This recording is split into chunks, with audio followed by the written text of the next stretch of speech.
Recording in progress. 2024 school board meeting, Portsmouth School Board meeting. We welcome everyone. We would like to take a minute to welcome our new members, Tish Campbell, Tish, raise your hand. And then we have Lee Hudson, and we have Byron Maddow. Maddow, okay. And I want to re-welcome our existing members, Liz Barrett, Pip Clues, Brian French, Kerry Nolte, and Lisa Rappaport. So welcome back, everyone. We have a new board. We're excited about the enthusiasm and the interest that seems to be here now, so we'll hopefully have a good 2-year span. I want to welcome Brian French as our vice chair. Brian will be our vice chair now, and I will continue as the chair. So I'm very excited about that, and I know you are too. So welcome, everyone. Okay, let's move on. Nathan, roll call, or Patty, roll call, sorry. Thanks. Liz Barrett. Here. Tish Campbell. Here. Nancy Clayberg. Here. Pip Clues. Here. Brian French. Here. Lee Hudson. Here. Brian Maddow. Here. Carrie Nolte. Here. Lisa Rappaport. Here. Danielle Miles. Nathan Delaney. Here. Okay, can we stand and do the pledge? I Pledge allegiance to the flag of the United States of America and to the republic for which it stands, one nation, under God, indivisible, with liberty and justice for all. And I should have introduced our superintendent, Zach McLaughlin, who's here with Still us here. for his second year. Well, year and a half he's been with us. Patty Haynes is our assistant superintendent. And Nathan, can you wave your hand? Nathan is our business administrator. And our student representative at the end of the table here, Nathan.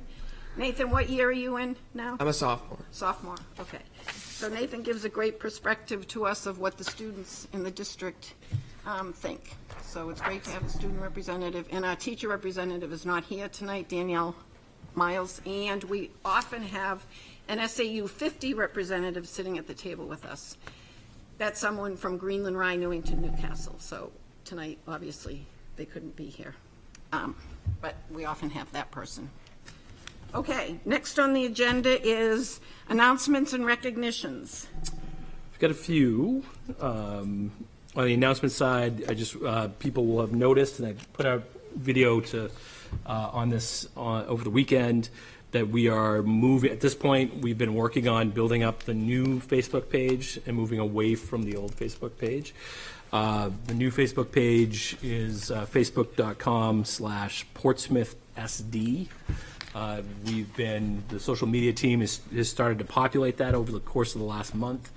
As the board will recall, we're doing this in order to basically be able to be in a better position to coordinate our social media efforts and to track our data as we put out information. So just another announcement for folks on that. And then a couple of recognitions. I really want to thank our facilities maintenance and custodial department for all their work over the weekend. As we went from Saturday night into Sunday night, as I kind of occasionally, while they were all out working hard, I would occasionally kind of zip through and do the rounds, and I just really appreciate people putting in their full Sundays in the cold to try to put us in the best possible position to open up. And when I went around to a person, they were upbeat. Some of them are bashful. I was trying to get some pictures for social media, and they were like, "Why would we take a picture of my truck?" But I really appreciate all the work that was done. In addition, I also want to thank our public works department. I know people. We had people working for almost 24-hour shifts. Like they're working, sleeping, getting back on over what was a really, really difficult storm. And I just want to thank all the people in DPW for their efforts. And then finally, just recognitions. I want to, similar to Nancy, welcome all the new board members, and want to thank the city for putting on.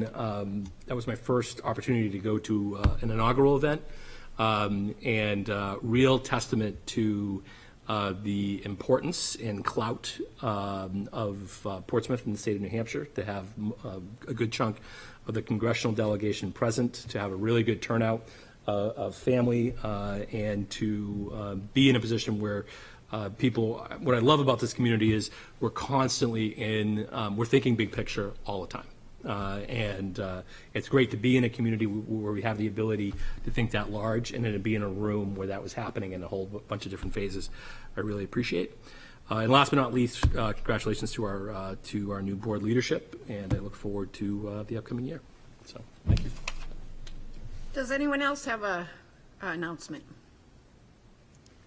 Nathan, back at school is going well? It's great. That's good to hear. Okay, next on the agenda, the consent agenda has one item, and that's the approval of the December 12th, 2023 regular meeting. Do I have a motion to accept the minutes of that meeting? Motion.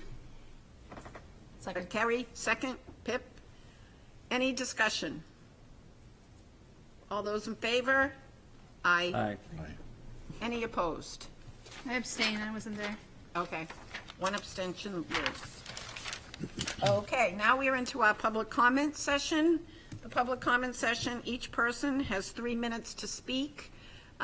If you would please come forward, state your name and address, and we will have you speak.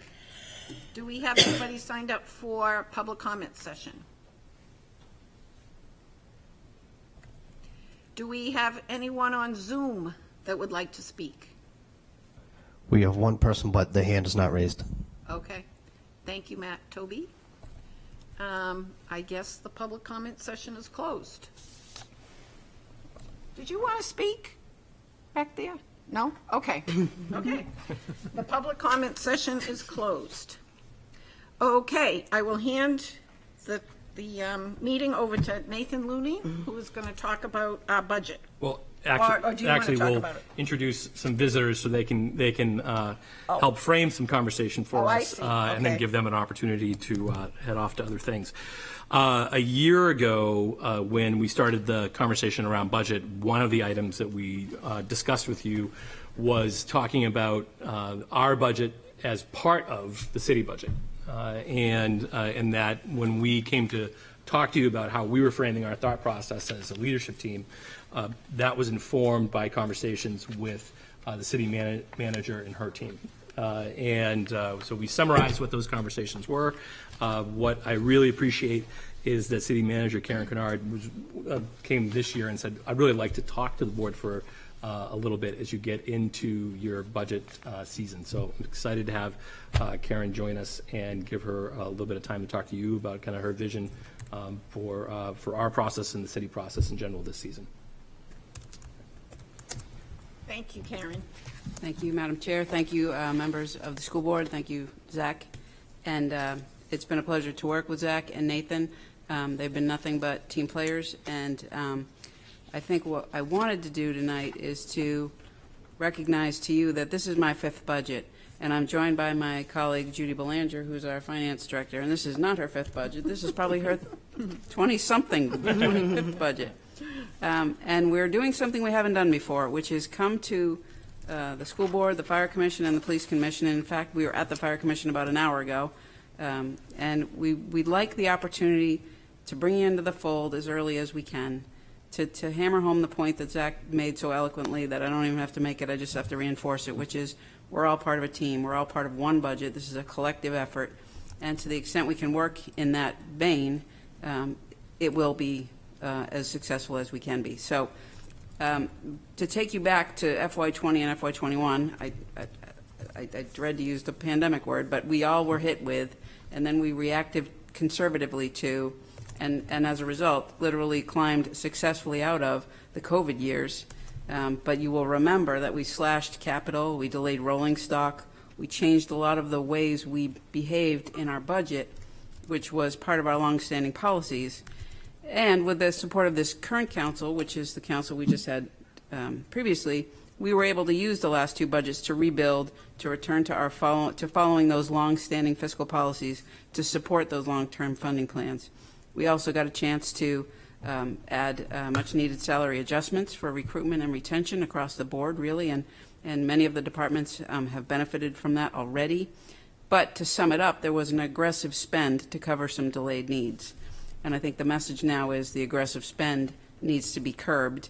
things are different this year. We need to pull back. We have inflation, we have cost increases, and we have unknowns. Some are specific to the school needs, some are more global and citywide, organization-wide, that remain out of our control.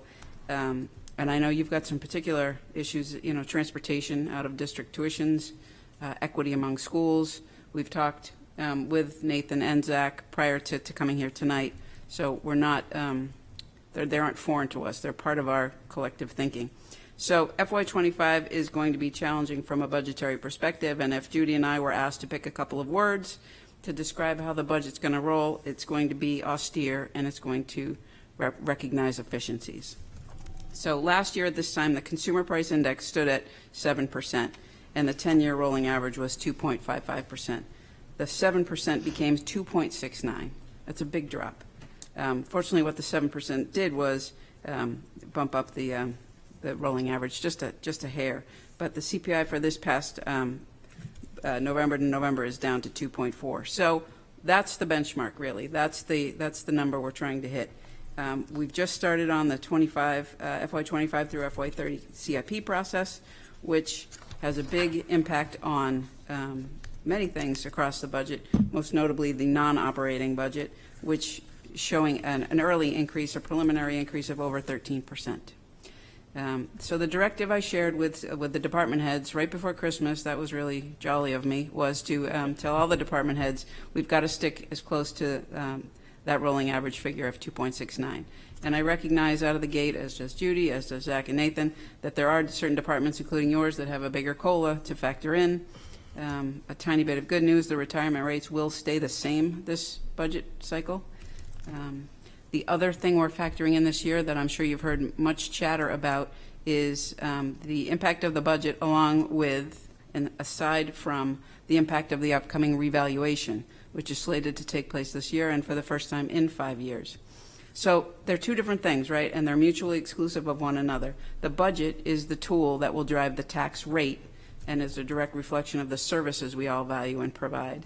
And the revaluation will have the effect of redistributing in a fair and equitable manner who pays what in taxes in recognition of what is deemed to be the fair market value, which we all know has increased dramatically over the last 5 years for residential and has actually declined for commercial property. So back to where we started, it would be the most helpful and yield the best product, in our opinion, to work cohesively as a team to keep this budget as manageable and as low as possible so that it impacts the tax rate as little as possible, which will then be factored in down the road. So all departments, not just school, have ownership in what we all present to the council, and simply put, I just need your help in recognizing this environment we're in right now. And the last thing I'll mention, and I'll ask Judy to see if I missed anything, is that the City Council is holding their first budget preview work session on Wednesday, January 24th at 6 p.m. And Judy and I will present some early findings. We will hear from the council either that night or at the next council formal meeting. We will hopefully get some guidance from the council that we can all take in and digest. But we appreciate the collaborativeness with which we have worked and would like to continue to work. So that's all I really wanted to address tonight. Anything else you want to add?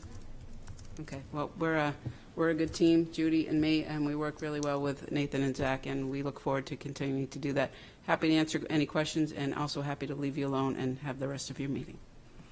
Thank you, Karen. Does anybody have a question for Liz? All right, so this might be an odd question, but I realize that this increase or lack thereof may result in the need to cut, or it is going to result in a need to cut. And so I guess I'm wondering, and maybe this is I don't know, an odd question, but maybe this is something to consider.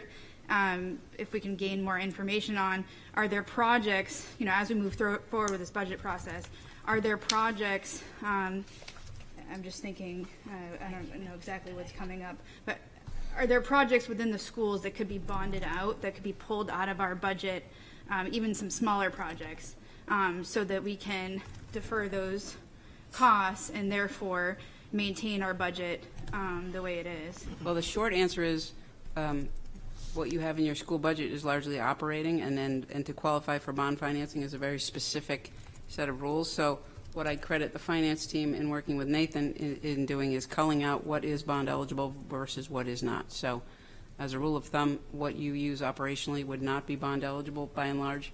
But it's certainly something we look at with everything. Do you want to add anything? Right. Nathan, I'm sure, has some concrete examples of where you've been able to do that. And he's certainly your subject matter expert, and we rely on him a lot, and we pick his brain a lot. So I think that'll be part of his presentation tonight or coming attractions and then moving forward. But it's certainly a question we run through our thought process all the time.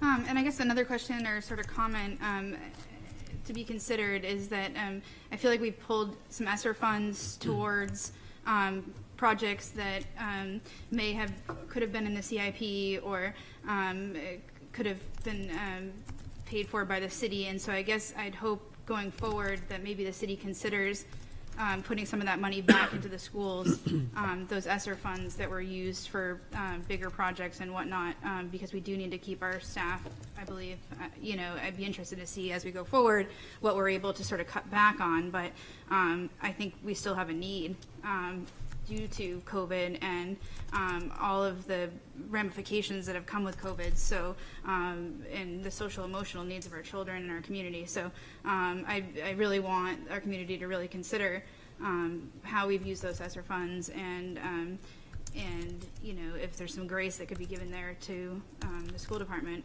if an increase is needed. I'll let Nathan speak to that. It's a great question, and with my children, I would call this a teaching moment. So let me take just a quick teaching moment since we're headed into budget. Liz was referring to an important item, the capital improvement plan, which is a capital initiative that is funded on the city side of the budget.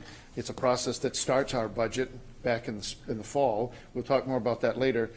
We had a project envisioned in the capital improvement plan that had the support of the city, and it was to replace windows at Dondero and repair windows at Little Harbor elementary schools. And ultimately, when we made the decision to move to the community campus with the support of the city and renovate the downstairs area that the Robert J. Lister Academy will be moving into this summer to prep for the start of the new school year, we had envisioned using some ESSER funds for that purpose, and we instead traded with the city, and we were allowed to use all of that $1.5 million and another $1.8 million, so $3.3 million collectively funded locally to renovate that space for Robert J. Lister. And our agreement was that we would push into ESSER the $1.5 million of window replacement, because it was really consistent with the goals and expectations of the ESSER funding, which was to prepare for, prevent, and respond to the pandemic and COVID conditions, et cetera. So, which is not to take away from the hope and prayer that there will be lots of grace offered to the school department as we contemplate what's coming in budget season. But just to clarify that, and so that if it comes up in conversation, new board members are aware. That's a project ongoing that we've reported out on this fall, but we'll report out on more as it heads towards completion in June. And it's being funded by the city. And our window project, which will happen this summer, is being funded by ESSER. Sorry, one more comment. Is there any, I know we briefly discussed it, but is there any consideration at this time, given our budget ramifications, that we could bond this 1.5 million? I know we had sort of talked about it. We approved this. I think, you guys don't have to give me an answer tonight, but I think I kind of wonder if that's something that we could bond, move forward with bonding the windows versus using those ESSER funds, because, we have positions right now that are being funded by ESSER and they were in jeopardy of losing. And these ESSER funds are really, obviously windows are necessary for, airflow, but our kids really need the social emotional piece, the tutoring, and everything that goes into really trying to come back strong after learning loss. And so I don't need an answer tonight, but I guess I'm wondering if this is something that we can explore, and now is the time to sort of throw it out there that this is something I've been thinking about, and I think I expressed it then. Obviously, I know bonds are probably, the interest rates are probably very high, just like everything else. But I guess I'm curious if that could be considered as we move forward. I guess Dialing back. I would say we present to City Council the capital improvement plan as a city next Wednesday night. And we're in the middle of the process. It's been presented to and approved by the planning board. Now it's in front of the council. They'll have hearings on it in February, and they'll make a decision on that in March. But never say never, and I certainly will take those conversations back, and we'll continue to talk about that for this cycle. And I appreciate the suggestion that if we could find big things that are within the budget, most of our big things are already funded out of capital on the city side. But if there were big things, we'll see if we can identify any of those, because it may help with some of the budget challenges ahead. Thank you. Thank you, Liz. Does anyone else? Yes, Kerry. Sorry, my voice is struggling, but I just really wanted to appreciate that you coming and having this up front. This is very helpful to frame our conversation. I will say it's going to be hard pressed to cut anything. This is me not having seen the numbers yet from our budget when we're in a time where we sort of desperately need to expand. I think pre-COVID, we had planned to do strategic planning, and that got held off. We've now made the time investment, the energy investment in that, and that is going to come with some specific implications for expansion. And I worry about the long-term success of any strategic plan when we don't invest in it early on. And so I think I just wanted to kind of put that out there around, you know, I hear the ask. I know that with our contracts and our COLAs, we're probably looking at a 4% increase just to maintain, where in my mind, we probably need a much bigger increase in order to maintain the power and energy behind the strategic plan to really align our schools. So just wanted to put it out there, but really appreciate this guidance to help us frame the rest of the conversation. Thank you, Kerry. Any other comments? Okay. Karen, Judy? Thank you guys Thank very you much. very much. We appreciate you coming, and we appreciate you giving us the heads up so early. Thank you. Thank you. You too. Hope it's not too bad out there. Okay, next on the agenda is, do you want to do the initial school budget So we'll start, proposal? so if Nathan's like been on all kinds of handout duty tonight already. So he's going to continue. And you'll, The budget book. so I Carrie, when we were in our other session, board members, so they were anxiously awaiting their opportunity to touch the budget book. They're not going to get to touch it yet. What? So, Nathan's going to give you some slides. Anyone who has been in a classroom before, you know, before you discuss the assignment with the book, if you hand out the my book first, you know what the students do. They start looking in the book, and then after they're like, "What was the assignment again?" So if you'll deal with an old teacher for a little bit, we'll pass these out. We're going to give you a broad kind of 30,000-foot view about process and about what's in the proposal, and then we'll give you the binders. Tonight is not the opportunity for a deep dive into those, but to give you a framework and then hand them out to you. And then my apologies in terms of process. Vanna will get to you in a moment. Yep. Okay. All right. Let me get. There's going to be more books falling on the floor here, and then it's going to be great fun. Get the Zoom going so that they're not looking at me. All right. Give me just a second. And Will these come in digital? Nathan, thank you. He's working hard tonight. Oh, you got your own. Nope. We're good.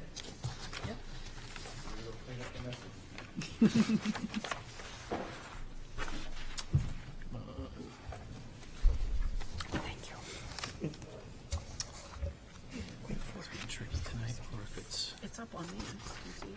I see it. I'm trying to see if this loses me because I'm on jump Wi-Fi. Okay. There we go. Okay. Oh no.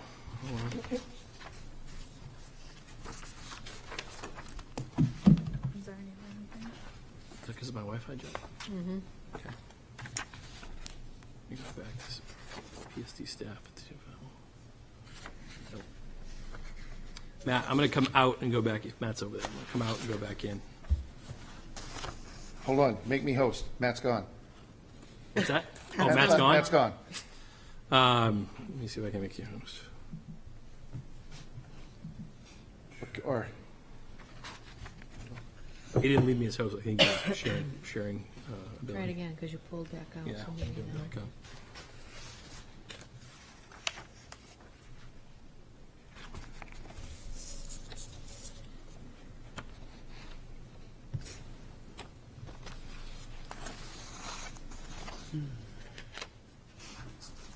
You're going. There we go. A little bit of a delay, but we're okay. Okay.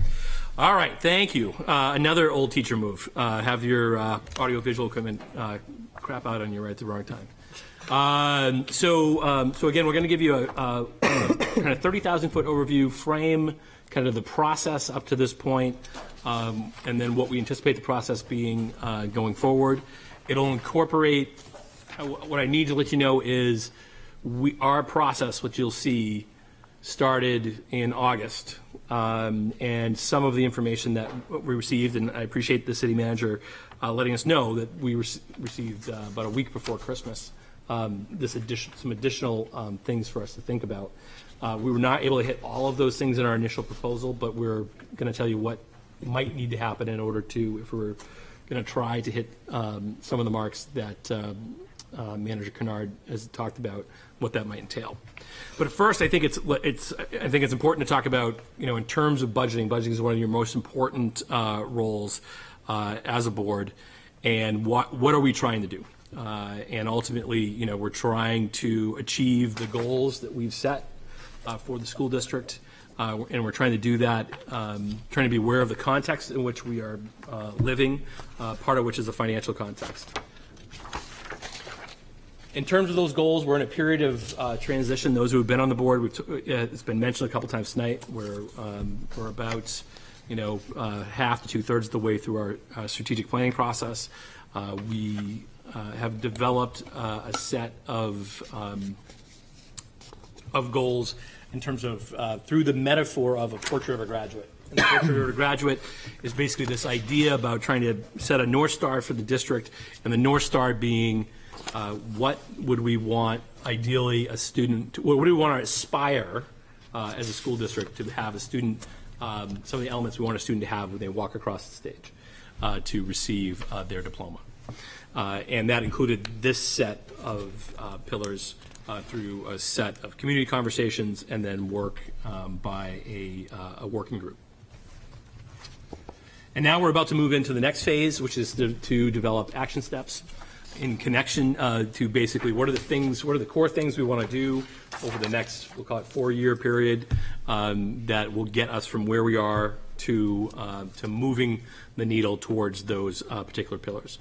And what we established, and this is where the board, we talked about in the previous session a little bit, where we're looking for more board involvement and direct oversight of some of this next set of work. The working group looked at a second set of questions that we had asked the community about what are we doing well and what are we not doing as well, and then developed this set of buckets around actions that we should be taking. Three big buckets that we should be focusing on: personalized learning for students, safe learning environments, which is a combination of physical safety, but a definite emphasis on social emotional safety in our schools, and then having a rigorous and aligned pre-K to 12 curriculum. And then in each of those bucketed areas that we want each of those teams to be able to speak to, how are we ensuring equity and access for personalized learning, safe learning environment, and rigorous curriculum? And then how are we being thoughtful about developing action steps that are going to train our staff and develop our staff to be able to carry out those initiatives? So how about our context? Where are we right now as we try to pursue our goals? What are some two things to look at, kind of some external measures, and then also what's happening in terms of our own enrollments in the district over the last 20 years. External measures, if you're looking at test scores, rankings, and awards and accolades, we talked about this at a previous board meeting. It might have been our last board meeting before Christmas, where we looked at the test scores of students in the district. And if you look at our state testing, pretty much across the board, we're in every category, in every grade, in every subject area, where Springfield, that's an old job. Portsmouth students are 15 to 20% higher in their scoring than their peers on average across the state. You have very successful schools. In addition to that, what we looked at was across subgroups where there are distinct differences that would be concerning, and we didn't see those. We could look at a few instances here and there where one group might be a little bit lower, a little bit higher, but generally speaking, what was great to see is this was across the board in terms of these different subgroups in the district. So so we're in good shape. If you look at rankings, none of these are perfect. I think you want to be very thoughtful about each of these types of rankings have their own methodology that are going to skew towards one direction or another.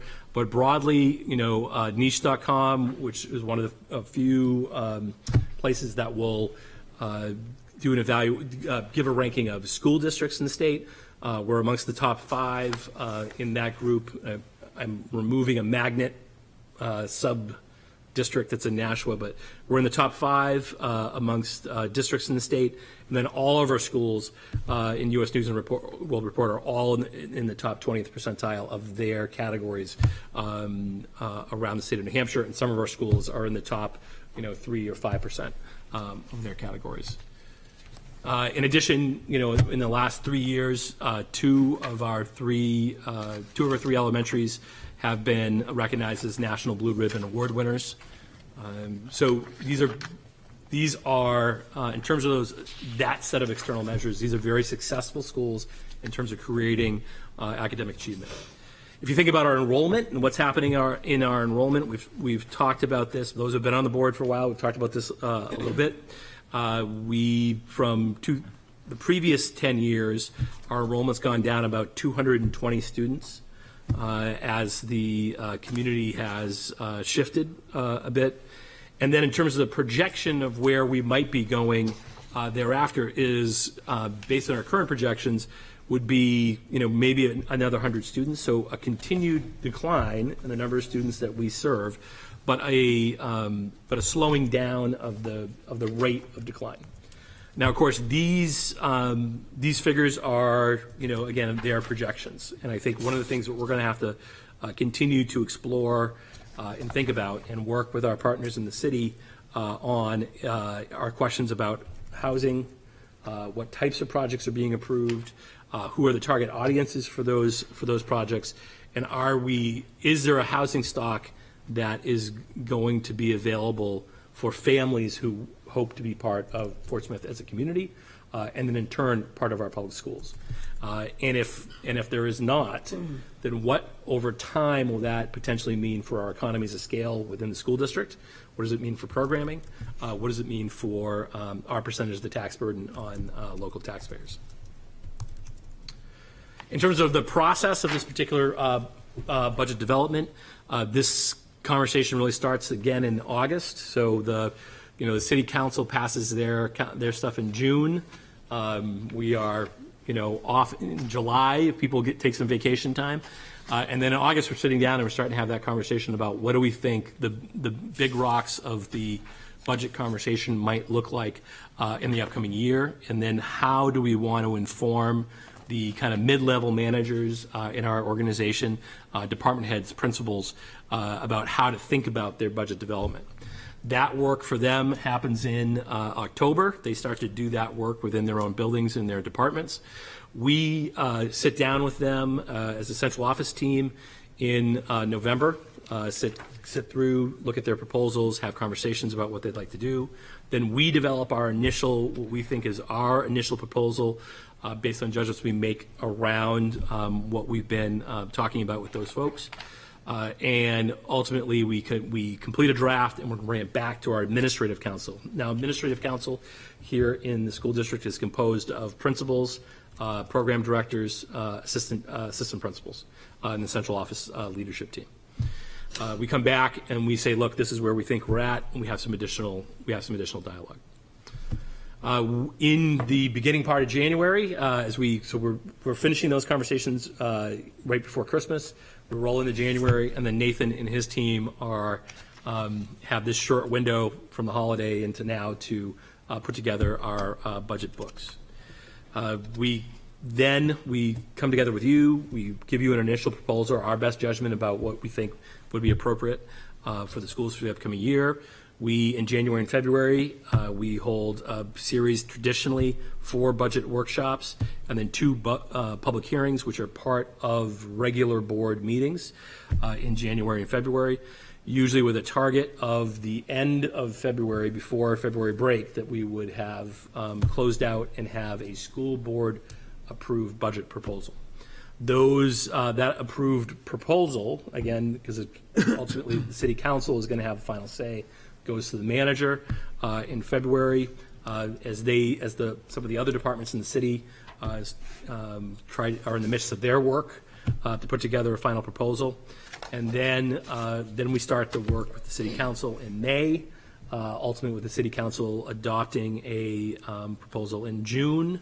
And if, Nathan, if the city council does not is unable to adopt something in the month of June, what occurs then? The city manager's proposed budget becomes the budget as of 1 July. So there's multiple steps, and Zach just pegged it. We finish up our process. I think the city manager just referenced the fire commission, the police commission, also the chartered departments, of which we're one of those 3. They're working now on their department budgets. The rest of city government, general government, will pull theirs together, and the city council is quite determined. They have the entire period of time up until 30 June. But right now, if you looked at the city council's target date, they're expecting to make that final budget decision in the first Monday, I think, of June right now. Thanks, Nathan. And that, just to be clear, that the adoption of the manager's budget is not that's an atypical situation, but it's there. That's It's just in the charter. It's just written up in the charter that if for any reason the council's unable to arrive at a budget by 30 June, the city manager's proposal will carry law. And the one challenge is, from what you may have seen in other places, is we'll be looking for a decision with the board about what our final proposal is by the end of February, before we go on school break. The council won't make the decision until June, but the budget they're talking about starts 1 July. So you'll have a decision, and then you have to operationalize that budget in less than 30 days. It's the first time I've seen it, but that's not unfamiliar or not unusual in cities in New Hampshire.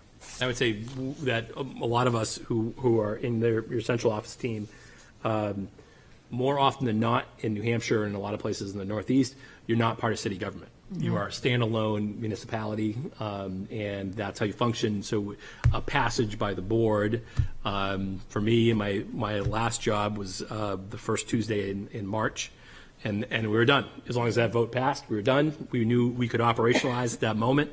We were off and running.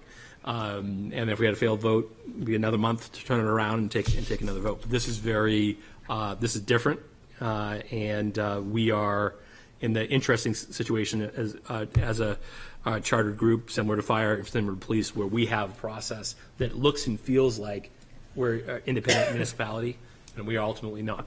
And so it's just something to be aware of, that we're one of the unicorns in New Hampshire in terms of the way in which we approach the process. And not to belabor the point, but earlier when Zach and I were cleaning up final review of the slides, I proposed that we should change the phrase adopted budget. School board adopts a budget to approves, because I didn't want there to be members of the board misled. We're not actually adopting a budget. We're just approving what our recommendation is. It goes to the manager, and there are each year the potential for some tweaks and some adjustments so that it can fit inside the entire city budget that is then proposed by the manager to the council. So it's not really an adopted budget until the June decision of the council. And let's keep belaboring it. Well, and I would say the other thing to know, moment. especially for new members, is I know last year and I think in the year before, in both situations, the proposal that was approved by the school board that went to the council, both of those were adjusted after the school board had approved. Yeah. downward in this case, which, again, I'm not, Yeah, it doesn't mean it's going to happen this time. not pointing but- fingers, I'm right. just saying, like, there were decisions that were made late in the process that, you know, the council asked us to make some concessions, and ultimately we do. And then I think we've talked about this in previous meetings, the decisions that are made at that point, the council's voting on a number. It's up to you, the school board, with your administration, to execute on that and deliver education with that number.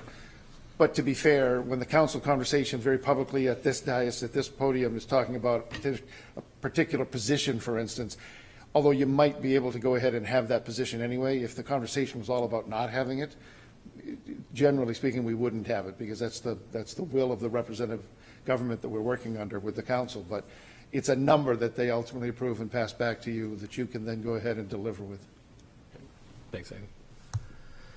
So in terms of the kind of the operating kind of the framework through which we think about what we're trying to do on the paid, you know, the staff team, is we're hoping in our budget development that we are drawing on professional expertise. We have a lot of highly skilled people working in the organization, and we're trying to draw from that as we come to a proposal.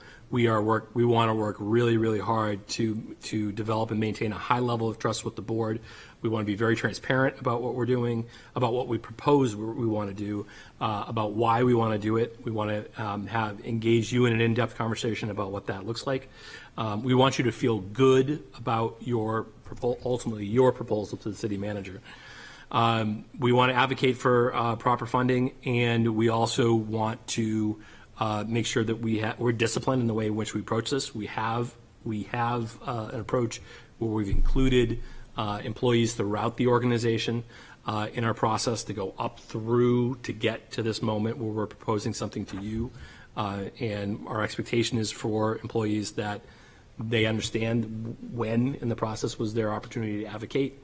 And just like if we were having a conversation with the city manager, I wouldn't expect that in the midst of the city manager talking about DPW, that's someone who drives a plow would get up and say, I think we need more time for guys in the plows. And so our expectation is that we have a process that's been clear, it's been transparent. We want to make sure that it's maintained. In terms of the context, our goal in terms of how we're trying to develop this is to continue to, we already think that the district provides great opportunities. The achievement, we're looking at achievement levels, but we want to make sure we continue to provide what we're doing, and then we want to enhance what we're doing. We know the city council is an educationally friendly council, and is pro-school, and at the same time, they have to be thinking very carefully about, in terms of the inflationary pressures, how to be good fiscal stewards, and I think we want to be thoughtful. I want you as a board to have maximum control over what comes out of the city process. And I think the more that we're good fiscal stewards in what we put forward, the more likely we are to have what you want to have happen be approved. We also want to collaborate with the city to make sure that we reflect an idea around collective budget goals. In a minute, I'll have Nathan take you through a little bit of this. So we always start from, and I apologize, people at home will be able to see this clearly if they're on Zoom or if they're on the broadcast, but you have your paper copies. We start from the perspective of, okay, so what would it cost us to maintain existing services throughout the district? If we did nothing new and we basically maintained what we have, how much would it cost us? And I think Carrie did some good forecasting about 4%, but I'll let Nathan kind of talk us through where we're at now if we were to just basically more or less roll over what we're doing. So I'll try to talk quickly, but not say too much. How do I? So we'll talk in a few minutes about the book itself, the binder, and how maybe you want to attack it. There's a lot of information in there for you to read, so I don't want to steal all the thunder, but maybe the biggest single item is health insurance. In the narrative, we speak to how we actually arrange for our health. as opposed to health being budgeted based on, oh, we have this number of people and we have this dollar amount of rate increase and do the math and this is what it should be. Some years ago, the city established a health stabilization reserve. So we increase our health rate, or our health budget by a 10-year rolling average of the rate of increase that we have experienced with our health provider. So right now, the 5.3% 10-year average is the starting place for our budget. We pay that on July 1 into the stabilization reserve, and then the stabilization reserve pays the bills all year on in terms of health. If it ends up saving money, then the reserve is made better. If it ends up that we overspend what we put in, then the reserve picks up the difference. And by that mechanism over time, it stabilizes a smoother trend in terms of budget impact. It was created in a period of time when we were seeing single-digit increases in some years and then 20-something% increases in other years, and it was having a real smashing effect on a year-to-year budget process. This is a citywide initiative. We contribute to that. We're behind. And so right now, the budget holds an additional 2% surcharge to begin the process of paying back what we owe to the fund, because we have been failing to contribute as much as we have spent out of the fund for some number of years.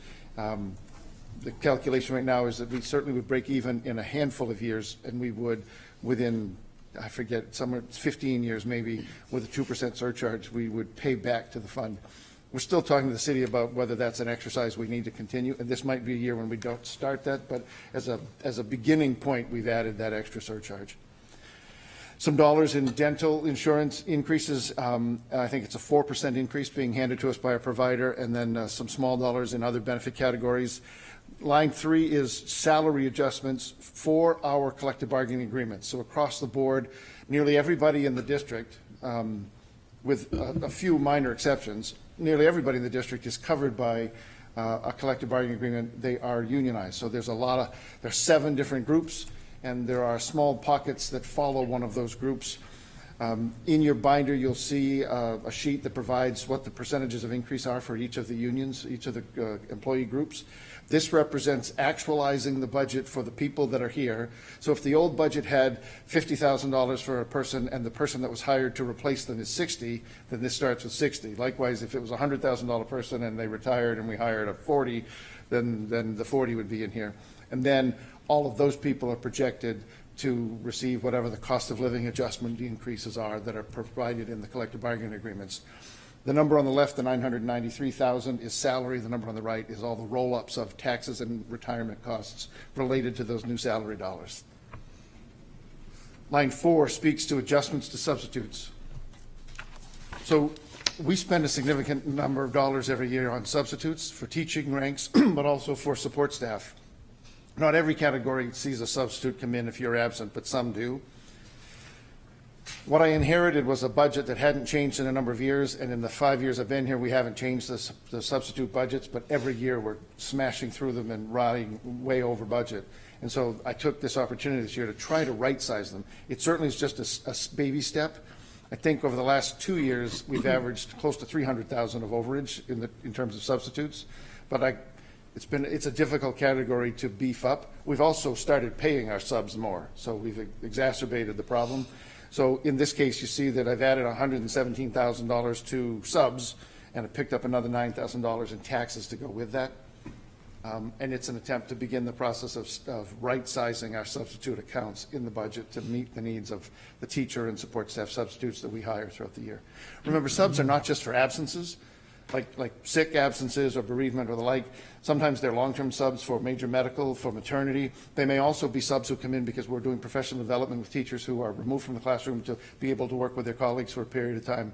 That's certainly a minority, in terms of the greatest portion is illness and folks being out, but making adjustments to subs. Line 5 is just a catch for workers' compensation and property and liability insurance. Those two categories are both arranged through an organization out of Concord. Primex is the public risk exchange, of the New Hampshire Public Risk Exchange. It's one of the pools. So for both health and dental and for our property and liability and our workers' comp, we're actually self-insured. We work through these pools, and the pools are established and enabled under state law, and they are pooled resources that then cover the claims made by their members. So school care it provides us with our health and our dental, and it's a pooled resource of members. Everyone pays contributions based upon what the actuaries say your costs might be for your claims. And so Primex is, for our risk management, similar. Transportation contracts are up $85,000. That's related to both regular bus transportation, the home-to-school big bus routes, as well as our specialized transportation for in-district special ed students who have transportation as an item in their IEPs. Those contracts are at 4.5% year over year for the big buses, and we've got a placeholder 5% as we look for an appropriate contractor for next year for specialized transport. Small dollars in energy increases. Our commodities are locked in. We appreciate the support of our friends in the DPW. The Public Works Department operations team does the competitive bidding for electricity and gas. They do that, including the schools, but there are some increases coming in the distribution charges from our local utilities. So we put some dollars there. And then in the area of special education out-of-district tuitions, services and the transportation to those out-of-district sites, we're seeing a significant increase there of $470,000 right now. This has been a topic of some conversation, and I would share with you that I think at our next meeting, we have Director Rick Maddie, who is our Director of Pupil Services and Instruction. He's coming in to help talk about the programs that we have internally, the needs that drive students in out-of-district placements, and will help to ferret out the notion that maybe we could bring kids back and find savings. I think I've said to this group once before, we have 17 placements in the budget, 17 students that are in placements, and they represent 14 different locations. It's not, we don't have 6 or 8 or 10 kids going to the same place for the same program. That might create some opportunity for savings internally, but these students have different needs and are spread out, looking for appropriate placements. Altogether, that's a 4.4% increase. It's just over $2.6 million, and that's what we call a continuing services budget. Want to keep going and just say, so the final adopted budget that we're operating under today, the FY24 budget, is $60,680,000. That continuing services increase that we were just talking about, $2.6 million, is 4.4%. That's the same people and same programs, just recognize the contractual and legal obligations we have rolling those things forward. Additionally, in each of the last multiple years, so I've been here, this is my 5th budget cycle that I'm with you for. Each year, late in our process and then late in the city's process, one of the things that we've been taking a beat on is cutting some of the operating dollars.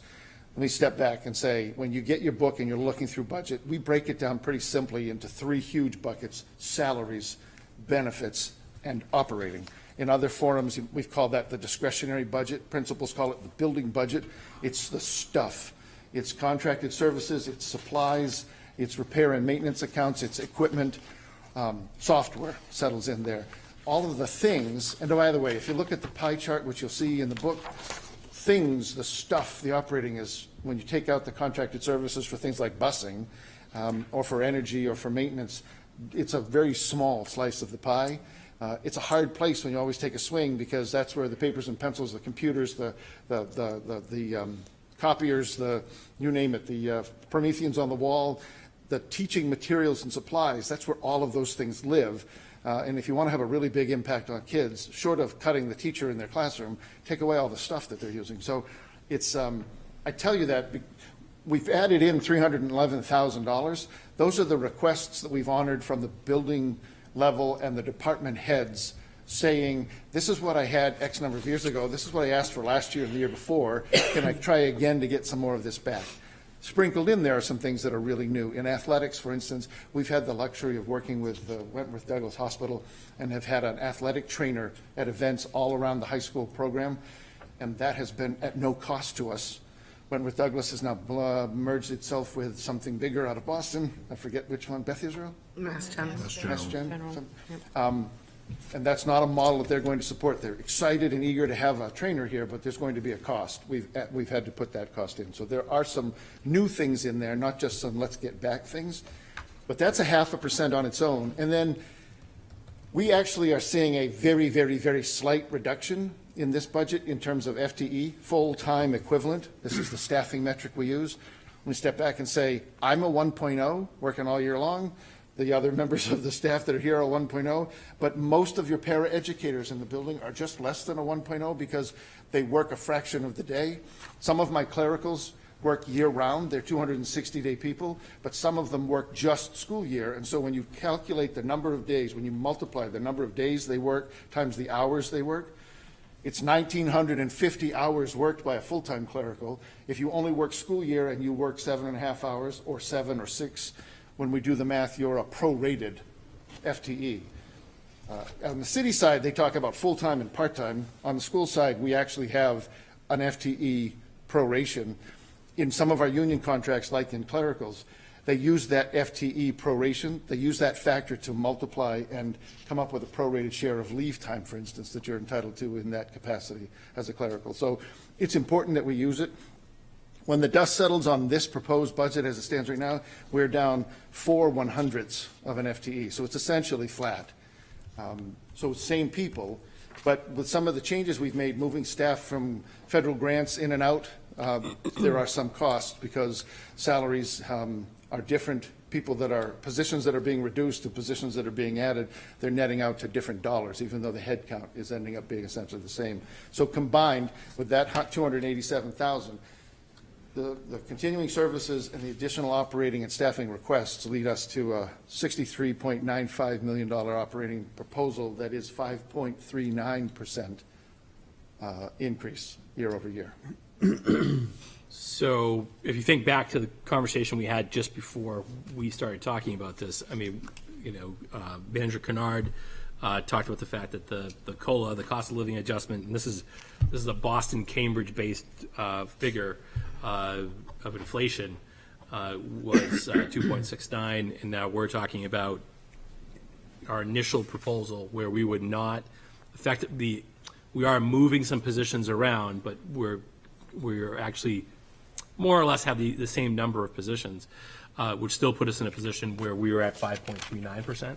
So if we were trying to get back to that inflationary measure of 2.69, that'd be from the proposal we are giving you right now would be a $1.6 million reduction. So that would be a healthy reduction in what we're proposing. So the challenge is, the current plan, we work through the fact that we knew we had two directives, we had two pieces of guidance that came from the conversation with department heads close to Christmas. One was trying to target no new additional net positions, and two was trying to hit this particular percentage, the inflationary increase. So we've been able to grant some of the internal requests while not adding net positions in this particular proposal, but we are not at the point where we're inside of that 2.69 request. This next bullet point, super important to put this in context. So we are going to include within this proposal a placeholder for if we decided, the redistricting committee, if there was a decision. I think we have a real concern, there's some conversation amongst the group and then some other people I've talked to about making a decision around moving lines. At this point, it's not enough notice for families. So if we were to determine that we're really concerned about the number of classes at Dondero, a possible solution, temporary solution, could be the installation of modular classrooms for a temporary period of time, a year, maybe two, that would allow us to dissipate some of the large class sizes that we're seeing. This is still a discussion point. That's still something that the redistricting committee will come back to the board with, but it is in there as a placeholder. And then to get under to get under 4%. If we weren't trying to get to 2.69, we were just trying to get under 4. That's an $850,000 cut from what we have, what you'll see in your binder. Nathan, you want to talk about the binder? We want to hand out the binder first because Carrie's anxious. So, This was unfair, and I object. On your update sheets, those colored Like ones. those? All right, well, can I bring you updates? Nathan, his is the students' one's a little bit smaller. Is there? Yes, well, I took out all of the things that might be pertinent to the programs he's most interested in. Honestly, I didn't put all the details. Nathan's a conversation, Nathan, I'll have to knock down. He's certainly welcome to it, but the idea of him having to carry that around, I may not be able to get you guys to read it, much less getting him. Oh, so you're helping him out. Nathan's looking for another Nathan. He's got all the summary stuff up front, which is where I expect you guys to spend most of your time. Okay.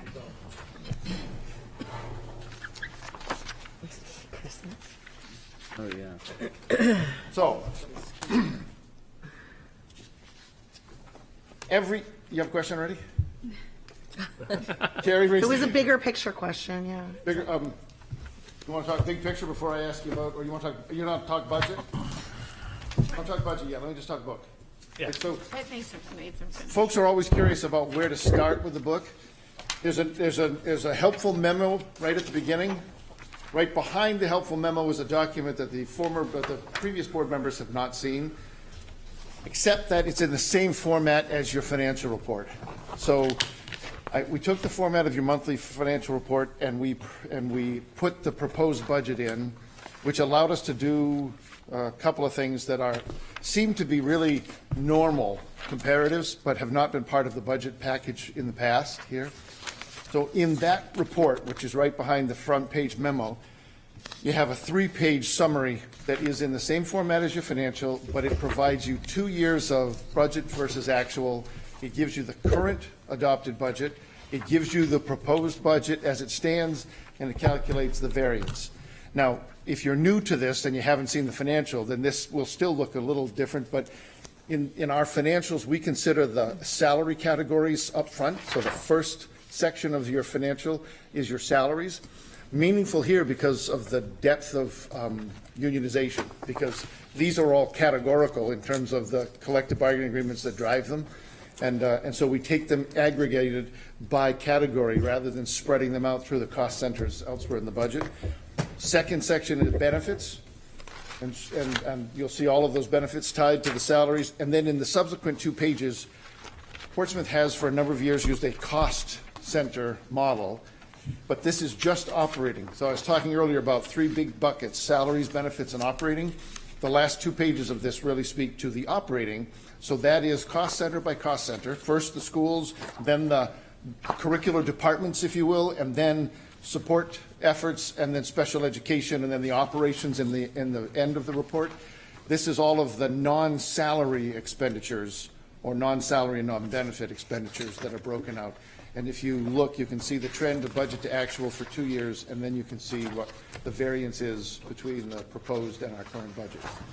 So I would encourage you that if you flip to the first tab and look behind narrative, there's an 11-page narrative there that walks you through with some text the exercise that we just kind of walked through with the continuing services budget and then with the proposed requests.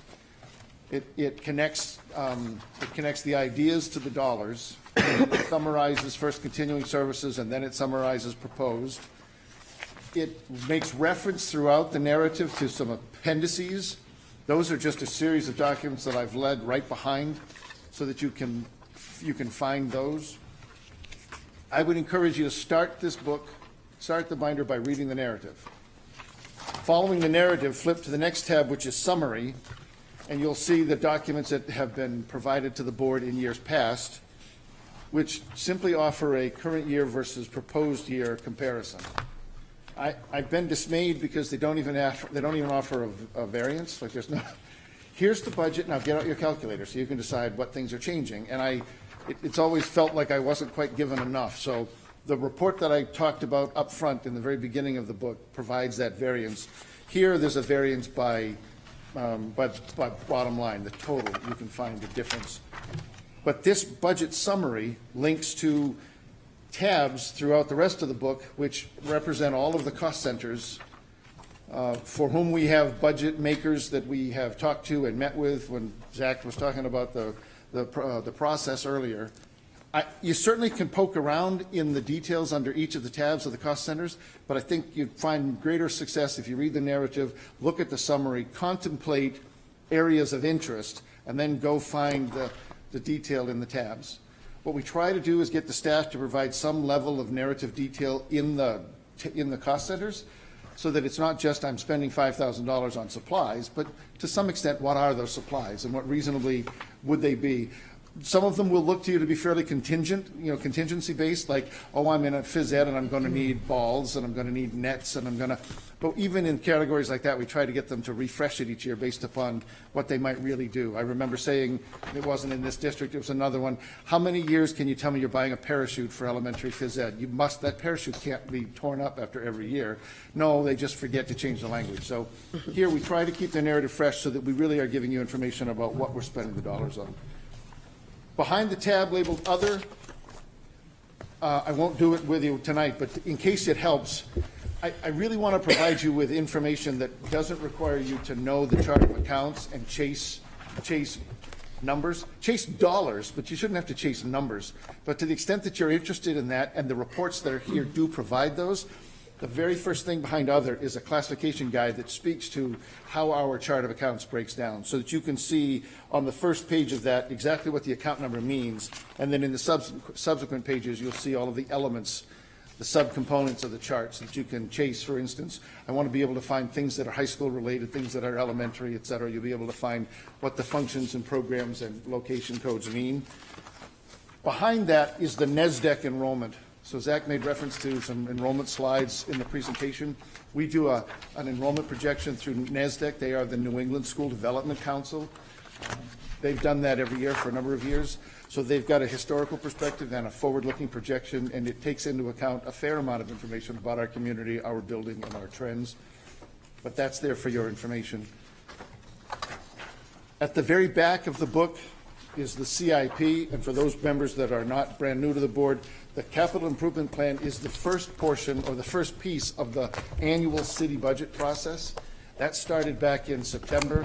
There was a request made or a call for citizens' requests. That followed through to a department request. All of those were considered by a subcommittee of the planning board, and then the planning board voted in December to adopt a capital improvement plan, which is a portion of its master plan. That capital improvement plan, as I mentioned a second ago, is going to be in front of the city council for its initial consideration next Wednesday night. And they'll have a public hearing in February and we'll vote it in March. None of that is about spending money. That's just about approving the plan. But moving forward, when the city council considers its proposed budget in May, elements of the first year of the CIP will be elements of the proposed budget for fiscal 25. So it's a 6-year capital improvement plan. The first year is meaningful because it might become money. The out years, second through sixth, that's really a plan, giving you a sense of what's coming. So we have elements in that CIP that were presented to the planning board and will be presented to city. I wanted you to have that because it's not our budget. None of those dollars are in our budget. They're in the city's budget, but that they're at our invitation or our request, I should say. And I would just say that's, again, a different, being part of the city, if you're a standalone district, doesn't live someplace else. So I think what will be important, especially for new members, is at some point in our process, we should spend 15, 20 minutes talking about what are the school-based projects that currently are in the CIP. Yep. What are the things that live there, and some of those are larger scale projects. Some of those are things like rolling stock that you might just vehicles that you might just think are part of what we do. So we'll try to at some point incorporate that so you can see what is already in there as part of that planning process. If you were really hot, wanted to see it right away, it was in October that we presented this CIP plan to the board for its consideration before it went to the city. And in the week or the 2 weeks before that, we did a capital update. I'll pull that out, and Ken Lynchy, our facilities director, and I will update it, and we'll get that to the board in the next month or two. But you certainly can go back and see what that looked like most recently. I was going to say, and then we most recently, department heads most recently presented to the planning board just before the holiday break. So if you wanted to see those presentations, it's probably, what was it, about 45 minutes in the front end of the planning board? Yep. Probably with all the different department heads from across the city talking about their capital projects. So none of that was about what the budget really is. It's about the book and the resource that you chase. Thoughts about the book? Questions about where to start, what to look for? So, Carrie. Carrie?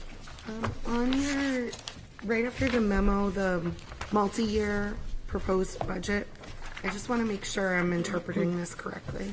So you have, you start with 22 budget and actual, 23 budget and actual, and then fiscal year 24 adopted would be essentially from July 1st of 23 to June of 24. It's so I changed the current- language there just because that's the adopted budget for 24. The year we're currently operating in, that's the budget that was approved by the council Okay, in June. yes.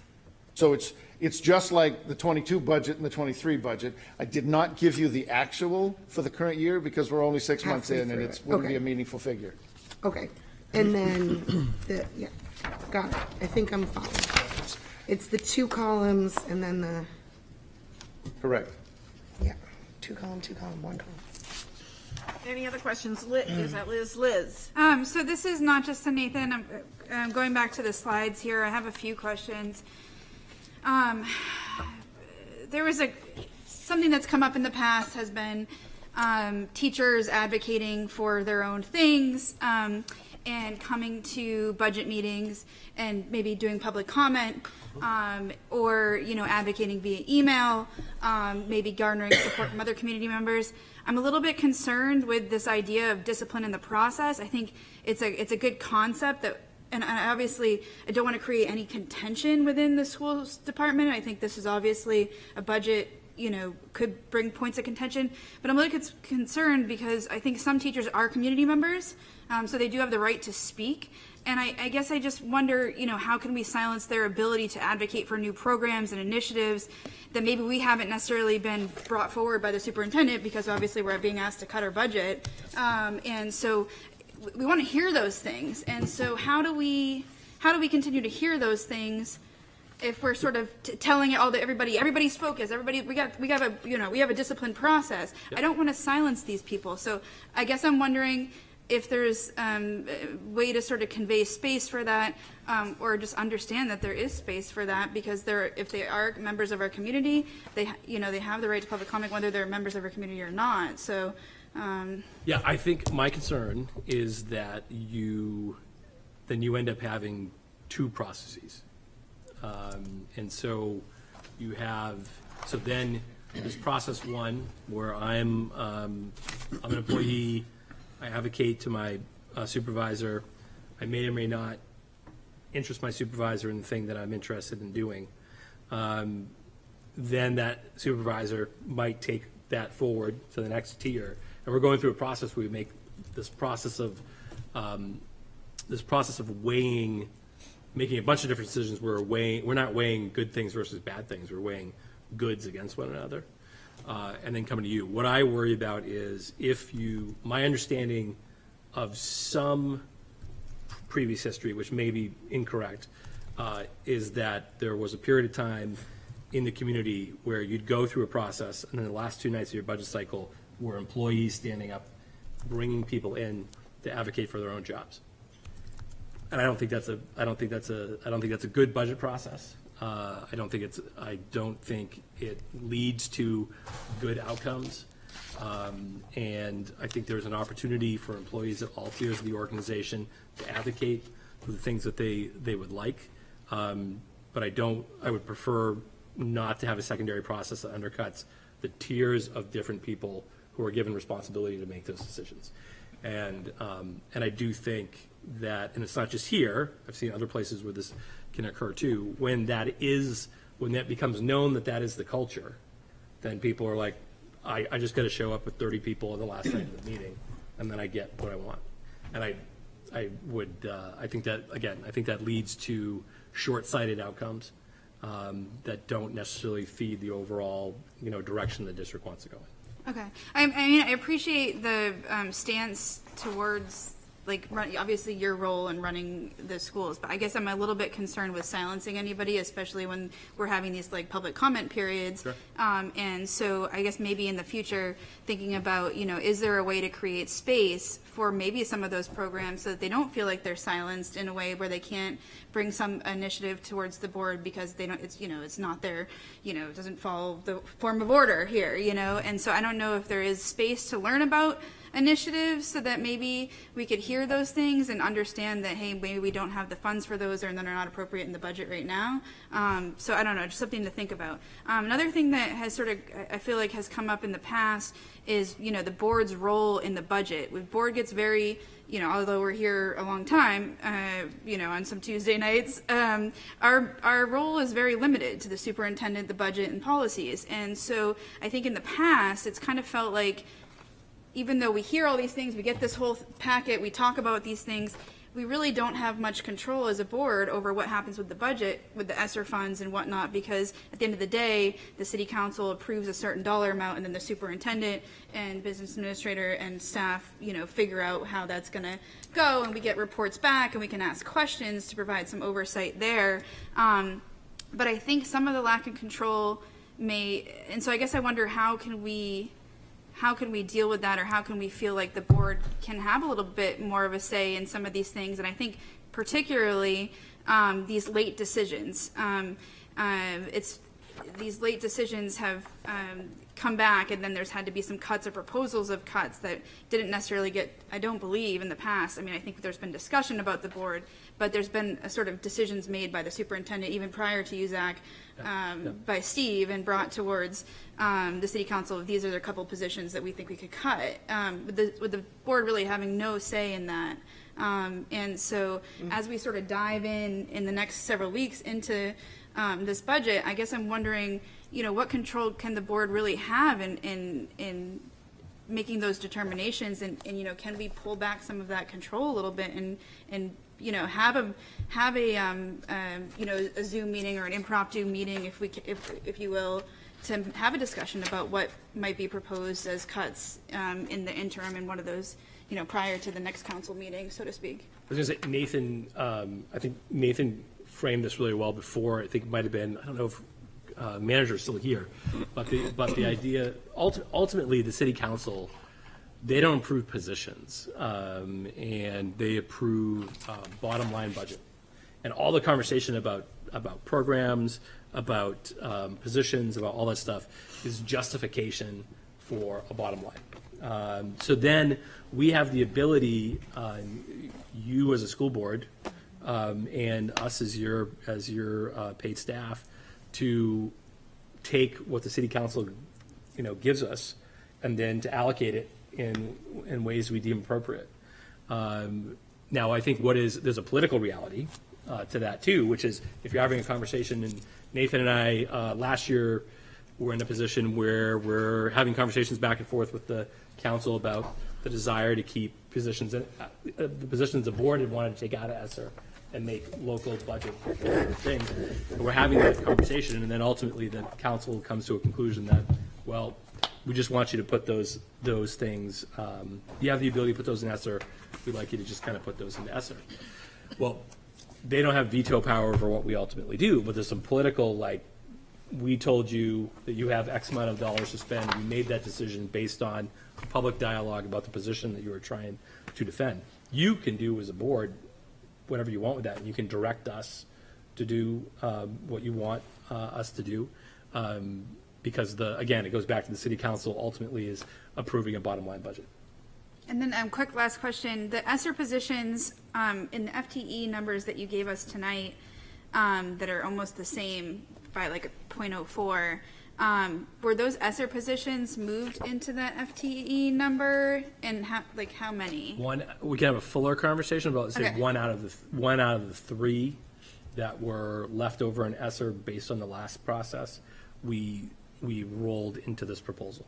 but two of those positions were not in this proposal in order to try to hit the no additional FTE guidelines from the manager. And does that mean that they, is So in there order a to- question of whether we're going to keep them at this point? Yeah, so, Okay. in order to keep them, we would add additional money to the proposal in order to keep those roles. Okay, thank you. Thank you, Liz. Lee, Brian, Kerry. So my questions aren't specifically around the budget. I've been doing this for a long time myself. So from the perspective of the slide presentation that was delivered, though, it does have an impact on, for example, some of the numbers and our argument for a higher, percentage of increase. Yep. One of the things that we're very proud about is saying that, hey, our Portsmouth student scores are 15 to 20% higher than state average. That's wonderful. Are we measuring against ourselves? Have we done that? And how do we do? Well, walk me through, when you say measuring against yourselves, talk me through. So how you think how have, over time, how have our test scores actually fared from one, Right. set of cohorts to the next set of cohorts, And- for example? So in the data that I brought the last time was looking at the last 3 cycles. And in the last 3 cycles, it depended on the cohort, depended on the group of people we're looking at, but it was either actually, no, it was within subject areas. They either were level, or were up a tick. Okay. So we're not on a decline in any of those. If you look at that, if you look at math, English, or science, we're at least level, if not a slight uptick over Okay. the last 3 years. And I'll kind of clarify why I'm asking these particular questions, which is if we have to defend the increases that we are actually looking for, stating that we're doing much better doesn't necessarily say we've got a good reason to actually increase, right? The other question that I have is, do we really know that the root cause of the decline in student population is related to housing or related to cost increase? It's easy to say that it is, Sure. but is that really the root cause of it? And I'd like to understand that a little bit better. Yeah, I think we as could well. do some deeper exploration of that. Okay. Thank you. Thank you, Lee. Brian. Yeah, Nathan, this is more around the slides. The continuing budget slide, it'd be great to see the percentages on each one. Okay. Just pulled up. That was just a comment. The other thing I was trying to understand was the staffing changes net increase versus continuing services increase. So is it just those people are still in the bucket of continuing services, but you've had to move them around because of funding from federal funding, you were saying? Yeah, so when you get into the narrative, you'll see, for instance, one of the things that we've run into is that we are a Title I school system. Title I is targeted against or calculated against free and reduced lunch metrics, basically. And we have 2 schools who qualify to receive the benefit of Title I funds, New Franklin and Dondero. I can tell you that there's another nuance that I don't know that I buried in the narrative, but that's,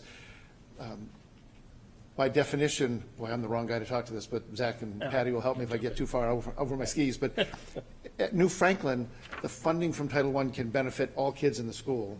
And at Dondero, because of the metrics, the Title I funded programming has to be targeted to students in need. And so that creates a logistical challenge or a scheduling challenge or a staffing challenge for the principal.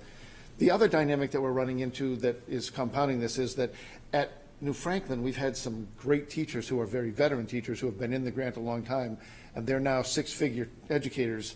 And the grant doesn't grow with the same enthusiasm as our salaries and benefits do. And so we are looking forward next year to bringing some of those high-paid educators, high-paid being relative, and it's not a judgment statement, just they're high compared to a less experienced educator that could be in the grant. We're moving those people out, and we're moving literacy tutors in. So you've caught me in a bit of a strategic bait and switch, maybe, if you want, but we, for instance, moved 1 teacher out of Title I into the operating budget. We moved 2.6 paras, 3 paras that add up to 2.64 FTEs. We moved those literacy tutors into Title I because their rates of pay, they don't grow as rapidly necessarily, and the costs aren't as great. And it allowed us to keep our FTE count low. But when we move those, the paras don't carry benefits with them and the teacher does. So I ended up with more dollars in the operating budget as a result than I do, although what the impact on the federal grant will be the same, the impact of the budget ends up being a little different. I guess that didn't explain it terribly well. Ultimately, there's $200,000+ of, I said there's one position that we're reducing, and that position went out at a total value of $100,000. And I'm adding another position, but because of its pay and benefits, when it comes in, it's $165,000 total comp. So I picked up an extra $60-something thousand of cost, even though my head count stayed the same. Is that answering the question? Yeah, I guess my point is I'm trying to understand, like, from my point of view, I know you made them different buckets to, like, explain the differences, but it really does feel like that's continuing, like, if I think about continuing service budget, that should be, that 287,000 should really be in there, just because, especially when we're explaining it to people and True. talking That's about. fair. It's a good argument, That's yes. fair. Yeah, because we didn't really, so we've repurposed too. So in some of the, somewhere in the notes, you'll see a reduction of a position at the high school, a teaching position, and the creation of a curriculum coordinator position to work with the curriculum director on the work that they're doing. They're essentially the same value. I think there's a difference of $3,000 or $5,000, whatever it was. I kitted them together in the narrative, but in our details, we called them out because I was trying to keep track of the actual faces and positions without, in costs. But ultimately, because we repurposed, we didn't really change. It's still the continuing service. We're just basically saying, we're going to do something different this year. I'm just saying, when we tell our story. Yeah. When we tell our story, It makes a whole lot more sense to put that. Yes. Like In that line continuing item back services. into the Yep. continuing No, that's services. fair. it's a good argument. Thank you, yeah. And then the other piece was just, I think it's true, but the budget's based on fully employed, all positions are Correct. fully employed, and we haven't traditionally been. Paraeducators, we can't hit them all, right. Okay. Yep. Or That's inability to, yeah, definitely we, on an annual basis, have situations where we don't spend down everything that we budget as a result of inability. Let's say we have a math position we're trying to fill later tonight. If that position was unoccupied for a couple of weeks, well, that would be, money that's coming back to us. So, yeah. And Brian's pointing out in the financial report, on the far right-hand column of the financial report, you'll see some notes. I put some things in there that call out, I've had a custodial position that was vacant for 6 months. Well, even when I fill it, I still have 6 months of savings built in there. So there are, even if we at some point reach full employment, we still didn't spend all of the dollars that were allocated to 12 months of coverage, so. Okay, thank you, Brian. Kerry? I have two questions, but I just want to emphasize that point. I think it's really important in our future communication stuff that what I just heard was that the continuing services increase is really 5.39, and making sure that we highlight that. Does that make sense? Yeah, and so to be clear, just so we don't walk away, there are some requested operating dollars there, 311,000 you'll see.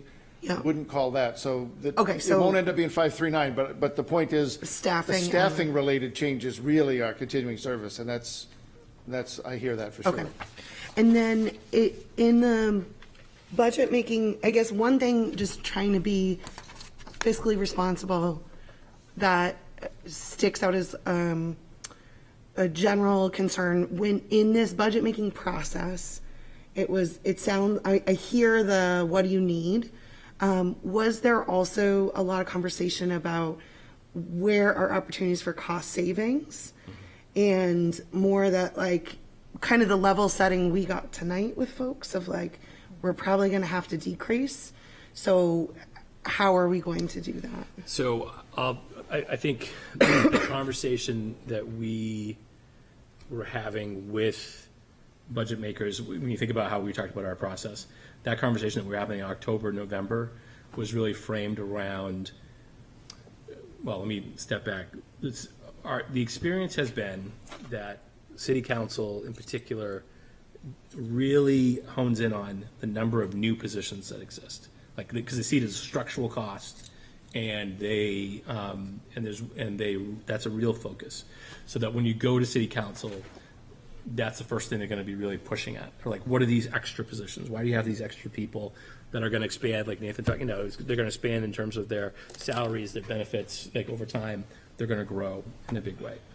So the conversation that we had with folks, principals, department heads, et cetera, was that we were trying to limit the number of positions that we would bring to the city council, because we knew that based on the everything that we had done in CBA renegotiations, all the other inflationary costs that were going on, we suspected that we would be ahead, over 4, over 5, that was a possibility. We knew there was going to be a big number percentage-wise. So we went into that conversation being like, let's really focus on the number of bodies.